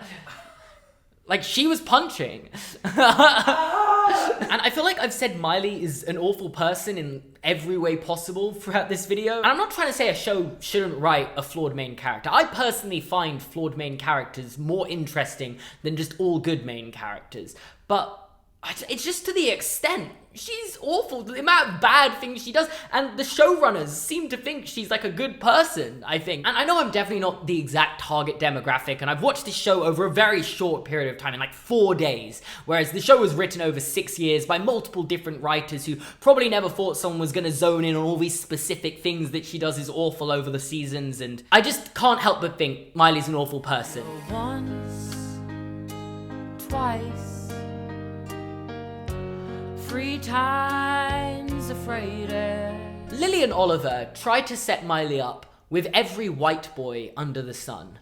I've never seen just so many people that look exactly the same get set up with someone. Like, there's a point where they just start showing up pictures of guys and they all just look exactly the same. But I get it. You can't be 16 and single. That's the worst thing imaginable. Except Miley's actually okay with being single. And her way of proving this to Oliver and Lily is by renting a boyfriend to prove that she's fine being single. So she hires this renter boyfriend as Hannah from Tracy for Miley. And then the person she hires can't show up. So he sends someone else who just isn't compatible with Miley at all and is like 40 years old, by the way. And even though Miley and her friends don't like him, because she has lied once, she has to continue lying and adding on more lies onto the lie to make it very clear that this was not a lie in the first place. And she's perfectly happy being single. My main takeaways from this episode are that Hannah is really threading a thin line with Tracy, working out her secret. Like, she's just now mixed Miley with Tracy. But Tracy hasn't worked it out yet. Check another little piece of my heart now, baby. This one also doesn't make any sense in the Miley-Hannah universe side of things, but Jake plans to prank Hannah on live TV by getting married to someone else in the hope that she interrupts the wedding, and they're like, you got pranked! You're not ready for this storyline, but I'm not. Like, I'm just like trying to brace myself for it. I'm getting married tomorrow. What? And more specifically, to what? What? Oh no, she's getting married to Jake. He's my fiancé. The reason it doesn't make sense is Jake dated Miley, not Hannah. But what if Miley went in to stop the wedding, and then all the TV crews are like, who's this? that you said we were pranking Hannah. Fortunately, she doesn't take the wig off and decides to dress up as like a cherub who's going to officiate their wedding and stops their wedding. Gotcha! Oh no. It was a prank? They just got pranked? Gotcha! You think she was wearing the wig under it? Can you imagine she wasn't? You know, maybe this is a joke to you, but I was really worried. You were, weren't you? Oh, they're gonna kiss in the way to his door, and then they're both gonna go at the door. Whoa. Whoa. You see? I guess the only reason she would be compelled to keep the wig on is because Tracy's there. Yes. But then Tracy now should be confused as to why Hannah is so interested in this guy. This is my point. So Tracy shouldn't really know Hannah. She knows Hannah and Jake have met before, but to her knowledge, they've never dated. They've got no history. So why, in Tracy's eyes, would Hannah care if they got married? Hannah's meddling with Miley's affairs now. Yeah. And she got really mad. Live on TV. She got really mad about Jackson doing that, so. Yeah. Miley hurt the feelings of the radio star. I also really like the concept behind this one because it's the first episode that actually delves into what would be the very hectic lifestyle of a full-time pop star and full-time student in school. And in this episode, Miley actually goes 36 hours without sleeping because she's unable to say no to things and agrees to star on a radio show, agrees to do all her stuff as Hannah, still doing all the school stuff, and inevitably crashes. Because I also think this kind of idea of exploring someone who's as successful as Hannah not being able to say no to things, I imagine is very common because like you've got so many things you've got to commit to, but then when like your friend who's been friends before you were Hannah, like Oliver, asks you to do something, do you prioritize Hannah over him? well, she doesn't think she should, so therefore they're exploring this concept of like trying to put her friends first, but then still putting Hannah first and doing both. She doesn't sleep. He could be the one. He could be the one. This is nacho cheese. It's that episode. So Miley's dad, obviously after everything that happened with Jake, does not exactly approve of Jake. And therefore Miley tells him she is dating the bad boy to make Jake seem better in comparison. The only thing is she ends up falling for the bad boy in the process of doing this. I loved the song, and I love that you wrote it just for me. Yep. This was the ultimate drama back in the day. I cannot tell you how much this was stirring the pot. I bet. I believe it. I wouldn't want to kiss you and then sneeze on you and get you all messy. She's already saying his name. She's such an idiot. And she gets pictures of them up and sees which one the universe will decide for her to date. We have so much history. I mean, I loved you, and then I couldn't stand you. Why does she have printed photos of both of them, by the way? Coming up. Like she can remember them in her head. She has to print them out to be sure.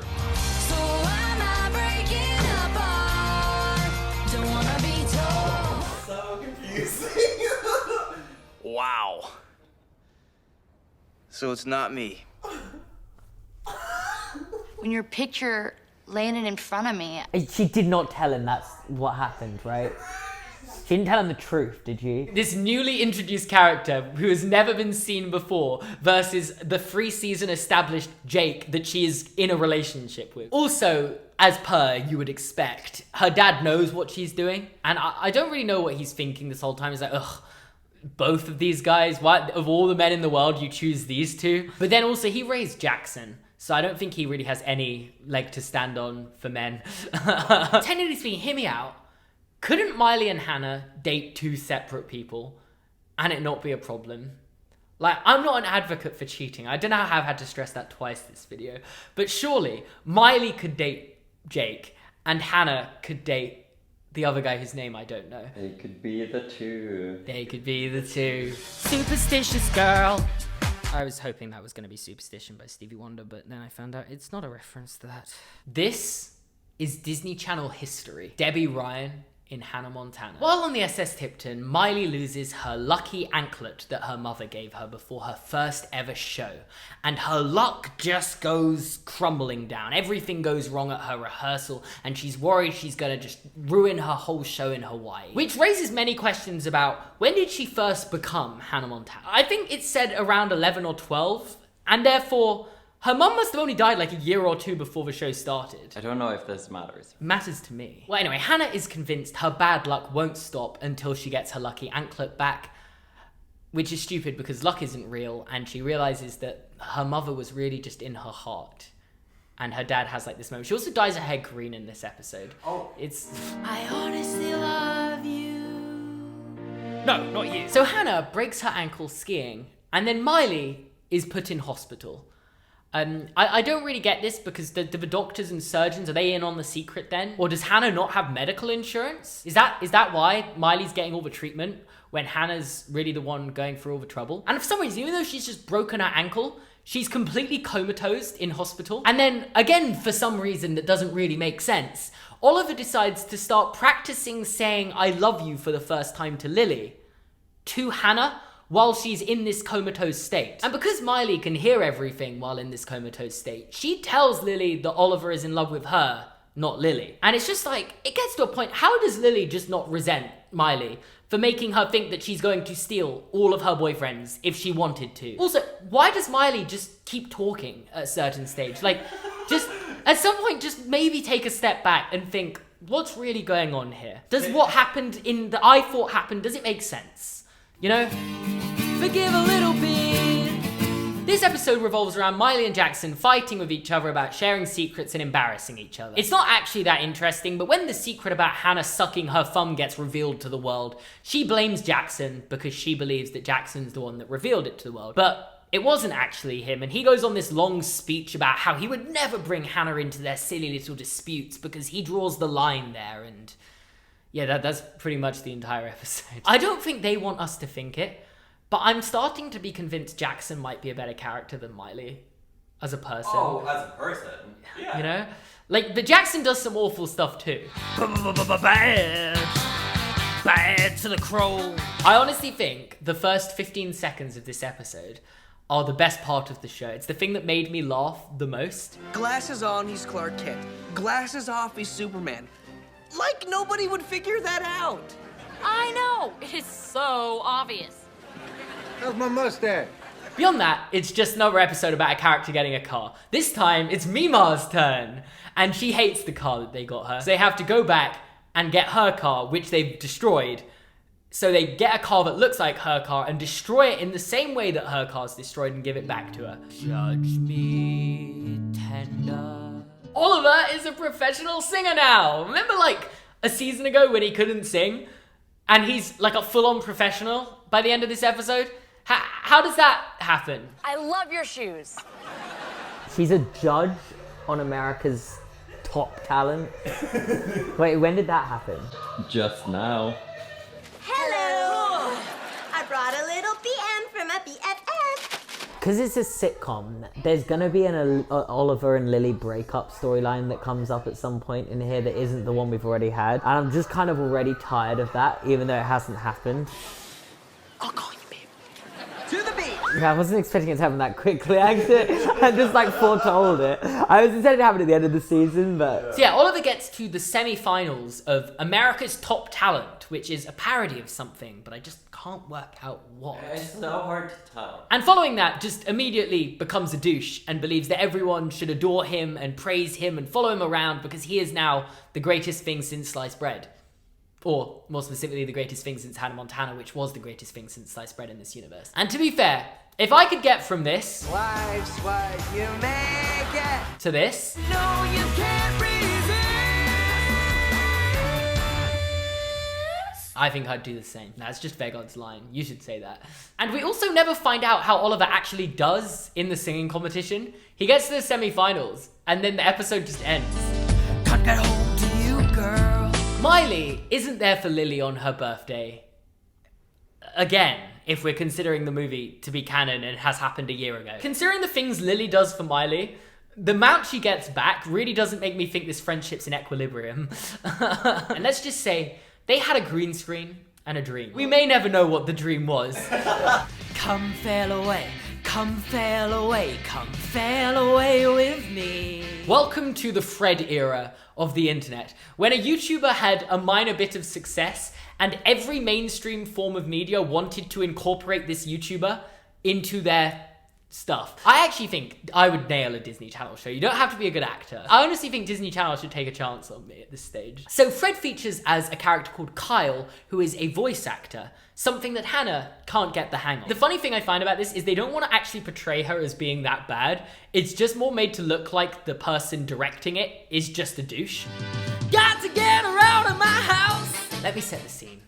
A character from a Disney Channel show gets her first ever job at a fast food joint and messes up on the first day with food going everywhere, including over her own manager, causing her to get fired. Also, Oliver gets a job at Rico's in this episode, which I wouldn't raise as anything very important, but Oliver is shown working at Rico's about 5 episodes earlier, despite not having been given the job yet at that stage. Meaning the order that these episodes came out in when they were first ever released and the order that they're on in Disney Plus are both wrong. Most of the storylines are in order in this show, other than this one thing that I could find. So following Lily getting fired from the fast food place, Miley actually hires her to clean their house, and let's just say the way this goes down should have probably been a warning sign for what was going to happen in the next episode.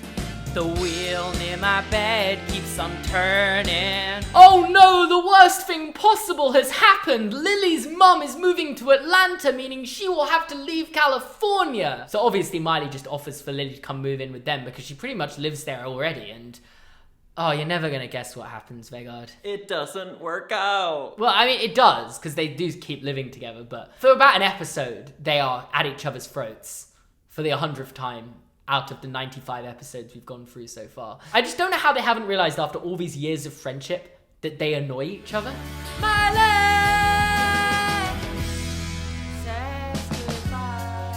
Miley wants to leave California and move to Tennessee because a talking horse speaks to her in a dream. There's no other horse, I swear. Then why do you keep leaving me, Mile? This is the worst, finale of any season of any show I think I've ever seen. Just cut to it, it's painful to watch. Who said that? Who do you think said it? The horse is talking. Why do we never meet Blue Jeans in the movie? We literally do. Never mind. I forgot. I don't remember the movie. This was like a year ago. Don't you get it, little girl? I need you. How is this working? Is this like a dream realm that the horse can travel through? Go home, go home. Well, that's what I'm trying to do. She's dreaming about Blue Jeans again. How many times do you want to dream about this f***ing horse? Season 3 as well, as a whole, is actually a pretty good season. Yeah. It's the first season of this show where the A-plots and It's the first season where the A-plots and the B-plots actually tie up and kind of come together quite a bit throughout the season, which is like the trope of Wizards of Waverly Place. The A-plots and the B-plots often tie up. This show, they don't do that as much. They're just the B-plots just this separate thing that don't really matter to the overall show. It's actually a pretty solid season. There are some good storylines with interesting themes, It's better than season 1, worse than season 2, I think. My problem with it more than anything is Miley being this country girl is not really shown that much in the show. Maybe it's because I'm not American and I don't know the cultural differences between people from Tennessee and people from California, but I don't think she's ever really shown to be that much of an outcast. The only real outcast from this show that I can think of in their school is 4. Hello. Season 4 actually has a budget. The sets look nicer. It's so much... It sounded like you said the sex looks nice. Sweet home Hannah Montana. Do you know how Miley's dad, Robbie, has been shown to be a pretty smart character, all things considered, compared to most other Disney Channel dads? Well, in this episode, he just is dumb. I think he's just completely oblivious. He's back to everything else that the other Disney Channel dads are like. Miley said to him a few months ago, I would love to have my old childhood room. So he takes that literally. That's pretty much all there is to this episode. She has her old childhood room in LA, and when her friends all come round to her house, she's like, wow, you can't be going up to my room. I gotta sit down. What acting? I gotta sit down. If I open this, can I look forward to more stupid music? Wait, so I'm confused. Does she like this room or not? No. Oh, okay. Stuart, this house is unbelievable. It's like my dream house. Who are these people? How many people are they inviting into their house?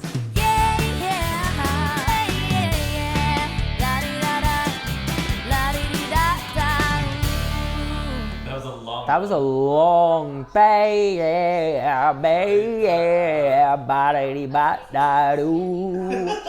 There are a couple returning characters. Amber and Ashley are back. That Joni is back. Green Girl. I haven't spoken about Green Girl, She's in quite a few episodes. The eco-friendly girl.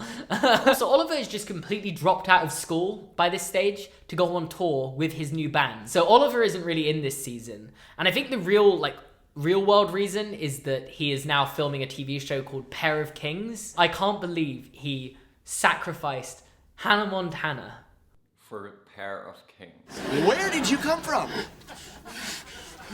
Hannah Montana to the principal's office. This is a good episode, but it also just goes against everything Miley has ever done up until this point. Sorry, Stuart. According to this list, you're not a student here anymore. Teacher who just spoiled without a doubt the greatest year of my life, say what? Oh no, she's gonna go to the school as Hannah Montana this year. Why did you look like that? Someone has made a mistake. They're saying that I'm not registered here in school anymore. Call the president. You know the president. Oh, who you gonna call? The governor? She's actually gonna call the president, isn't she? Oh my god. I was joking. How do I keep predicting this show? This is a bit scary. They've dumbed down the dad for some reason. He just happened to forget to enroll her into high school as a senior. and just has the letter in his pocket, and he's like, oh, silly me, I guess I forgot. But like, despite everything she's learned about living a double life for all these years, as soon as Miley can't get into the school, she decides to enroll herself into the school as Hannah Montana. Again, another thing apparently you don't need like a birth certificate or any sort of identification for, apparently. No, she's a celebrity. To be fair though, Hannah Montana does have a driver's license. So she does have a form of identification now. Yeah, it'd be valid, yeah. The thing that raised the problem for me is, the day Miley Stewart leaves the school, Hannah Montana suddenly enrolled, and she realizes, oh wait, this is why I never wanted to go to school as Hannah Montana, because they treat me differently. And also is best friends with Lily that no one ever asks any questions about. And then as soon as Hannah Montana leaves the school and Miley Stewart's back at the school and best friends with Lily again, no questions asked. No one's like, yo, Miley, you missed it when Hannah was here for a week. That should do it. And if that doesn't work, you can always try putting on a wig and pretending to be somebody else.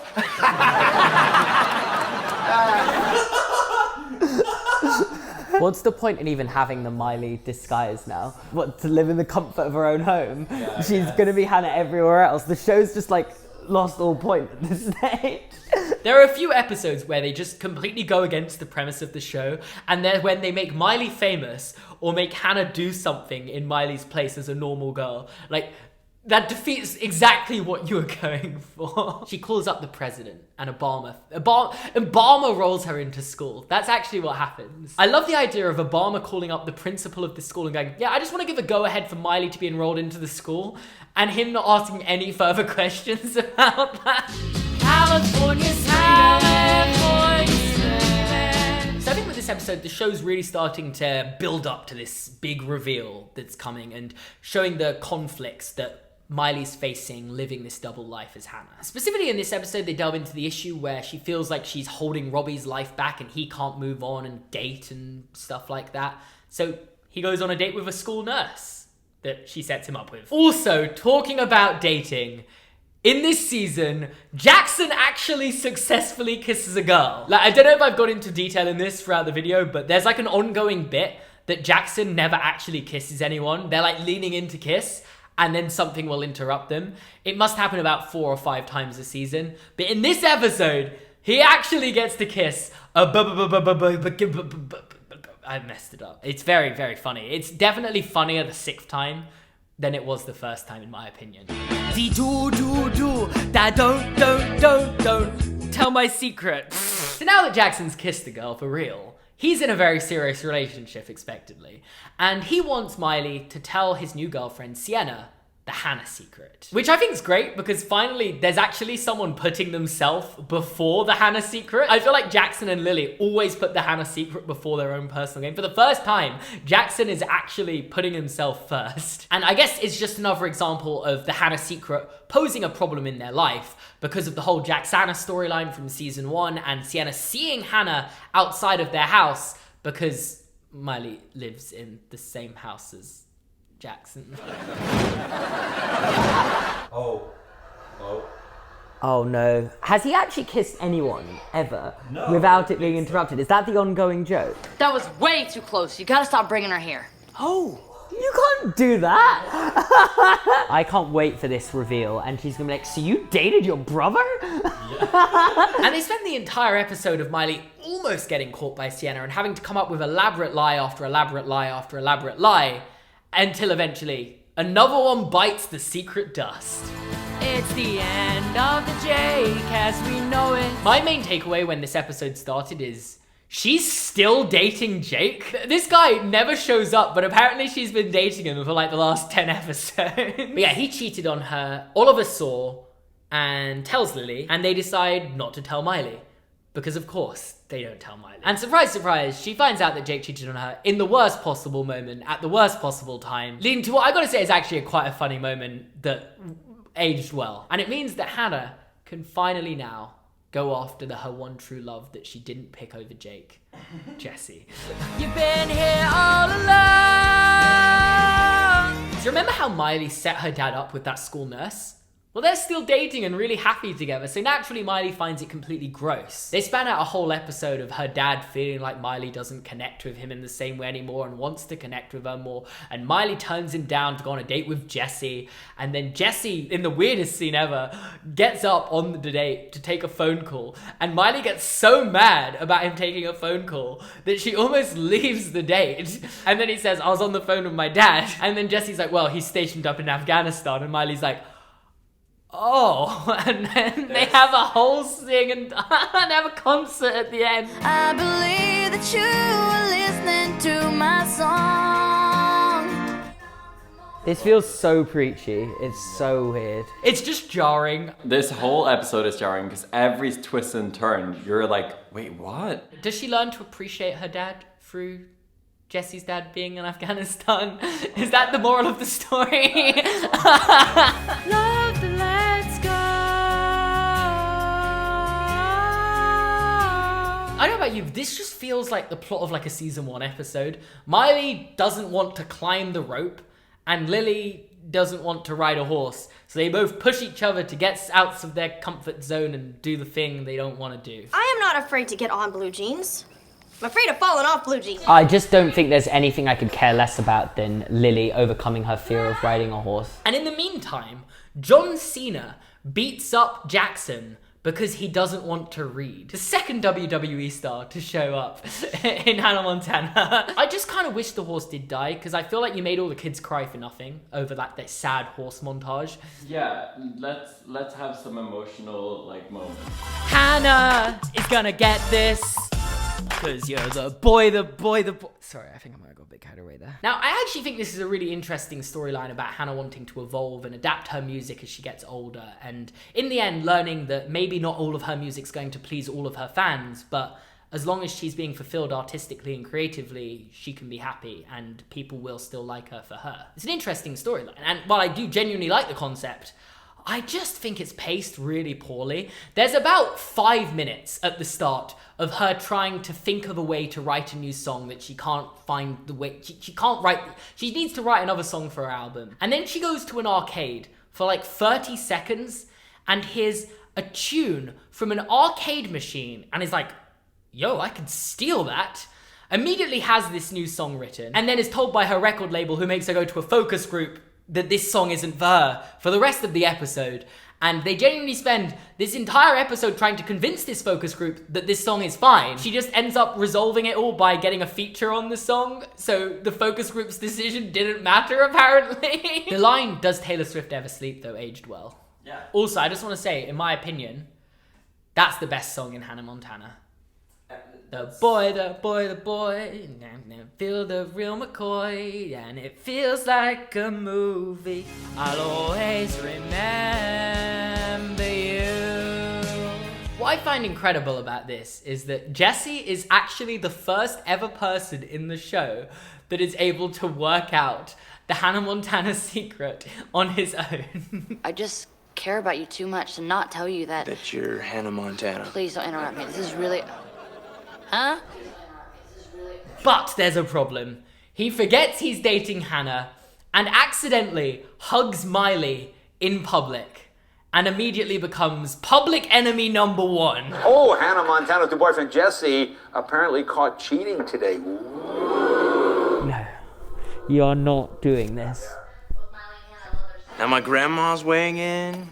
Probably just to say that she loves you and that everything's gonna be okay. Yow! Now you know where your little niece got the trucker mouth. You think his grandmother just sent him a message saying And then on top of this, she didn't actually get accepted into the college she wanted to get into, which put together with the fact that Hannah Montana could have got into the college she wanted to get into. She's stuck in a situation where she feels like her life would be easier and many problems would be resolved, as explored over the previous seasons, if she revealed her secret. This is actually a very good episode, and we've got like, obviously Jackson, Rico, and Sienna don't really have a part in it, and they break into musical numbers and like sing about what's going on every like 15 minutes, and it is so good. This is basically a feature-length movie, and no, it's genuine. This is fantastic, this episode. So Hannah, you said had some big news for us. Wait, is she gonna do it right now?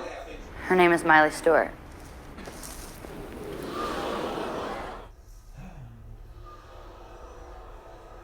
So she reveals her secret.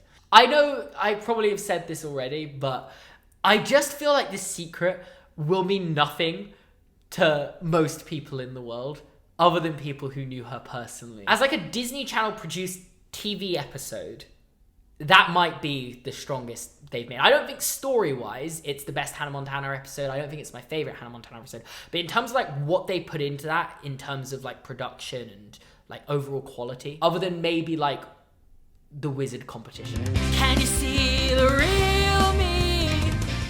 Now, this is a really weird like non-episode where Miley is doing an interview about how she kept this Hannah secret.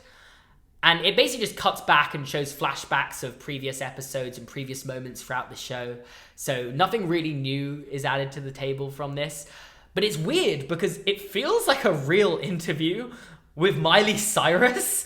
I don't know, it's hard to explain. Like the acting's like really good. It's so like not Disney Channel. Yeah. When we were watching it, I was like, what's going on? What is going on? Well, I hope now that the secret is out that maybe this part of your life will be a little bit easier.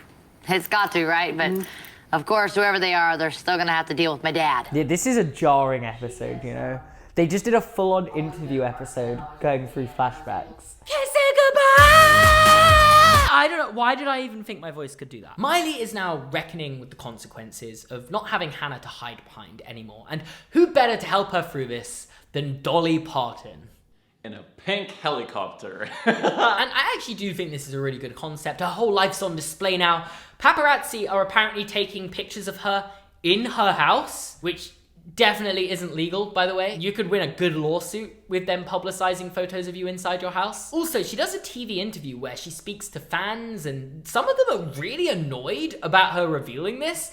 And I'm just like, this shouldn't be that big a deal to anyone that didn't know Miley Stewart and Hannah Montana both personally. If you knew Miley Stewart personally and you knew the celebrity Hannah Montana and it's revealed, oh my god, the person I knew this entire time was Hannah Montana, I get why that's a big deal and you maybe be shocked in the way Rico is.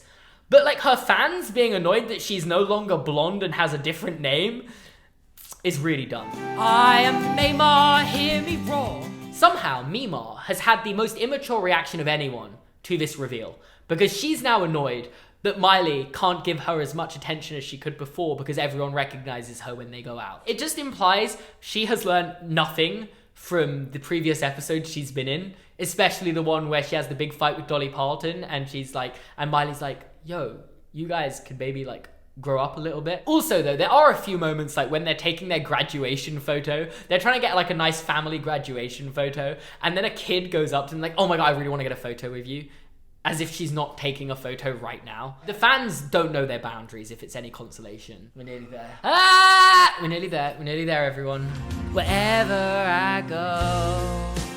This is such a hit. So I'm moving, go, holding on till tomorrow. Okay. Miley is torn between going to Miley is torn between the two most important things in her life. Do you go to college with your best friend Lily, or do you shoot a movie with Steven Spielberg and Tom Cruise? I think I know which one I would choose, personally. Oversized Sweatshirt by Natty, who said Academy Award-winning director... Oversized Sweatshirt by Daddy, who just said 3-time Academy Award-winning director, producer of Jaws, Jurassic Park, E.T., Men in Black 1 and 2, wants me to star in his next big blockbuster opposite Mission Impossible Hunky Hunk Tom Cruise. Say what? And you'll never guess what. There have been 4 seasons of this show. We are on the final episode of the 4th season. And Miley has learned literally nothing about communicating with her best friend. I felt like that was going to go on from there, but that was it. She just learned nothing about communicating with her best friend. Imagine if she just sat down in this episode and just communicated it with her. Yeah. Like, I don't think it would have created as much drama. I don't know how they would have spanned the episode into 40 minutes if they didn't have those awkward moments where they weren't talking to each other. But in terms of character growth, it would have been incredible. I have an alternative plot idea. Okay, so Miley sits down with Lily, expresses to her what she kind of wants to do. They cry together, and they're like, we're not going to be able to do this together. Then they're like, okay, we need to try to stay apart from each other for a little bit so, to see if it works. They now live in separate parts of the house, and they try to avoid each other, and then they keep running into each other, and the house keep running into each other everywhere, and they're like, we can't stay away from each other, this is horrible, I just want to talk to you. And then they end up going to college together. That's good. And there you have it. Yeah. Vegard just fixed Hannah Montana. Anyway, Lily gets overly mad because Hannah doesn't want to go to college anymore, despite the fact this is not the worst thing she's done over the last 4 years. I would say if we were to rank the worst things she's done, this doesn't even break the top 10. Lily should be just used to this at this stage. Like, I have no sympathy for Lily at this point. Miley is always going to put herself first. But it does end with the two characters having an emotional goodbye in the airport with their boyfriends as well. And they have that weird kissing thing where they're self-aware that they It's have really kiss on weird. camera. Really weird that. Oliver! Oliver! Oh, I didn't even clock she's going to Paris and literally is wearing a beret and the French flag colours. So I'm moving on, letting go. Oh, it's quite sweet. I'm feeling emotional now. Also, Amber and Ashley are at college with them again. Amber and Ashley being at college with them is like a reason why like Miley's like, I don't think I could go here. Yeah. Lily says, I can't go to Paris. So Miley goes without her. That should have happened earlier, you're right. Miley and Lily should have separated earlier in the episode. I actually think she should have gone off to Paris at the start. In the end of the episode, she shows up at the dorm. Yeah. And that's nice. But that is a nice ending, her showing up at the dorm, getting to spend time with Lily at college. Even though she turned down the opportunity to be in a movie with Tom Cruise. So was she just paying for the room then? She just bailed and was like, oh, I'll just leave the room.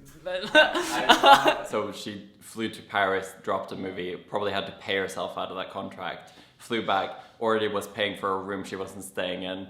And for college.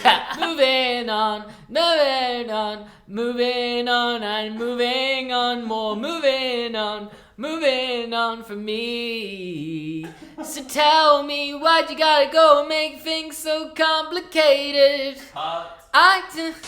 Welcome to the conclusion of this video. I wanted this to be a very in-depth review of Hannah Montana, I guess, and if you watched it as a kid, hopefully you could kind of relive the show that you loved as a kid through this video. Even though we were probably very critical and nitpicky of it, it's very interesting to see it through the lens of myself as an adult, but also Vegard would have his own opinions and like own perceptions of how it was as a kid. I kind of understand like the iconic nature of it, you know? When we were kids, everyone wanted to be a pop star, and I think Hannah Montana came out in the perfect time to capture that moment. Something that's impossible though, like whereas Hannah Montana feels like, yeah, I can, especially when you're a kid, you're like, I can be a famous pop star, easy. I have brown hair now, sorry, this video took so long. Yeah, that's it, goodbye.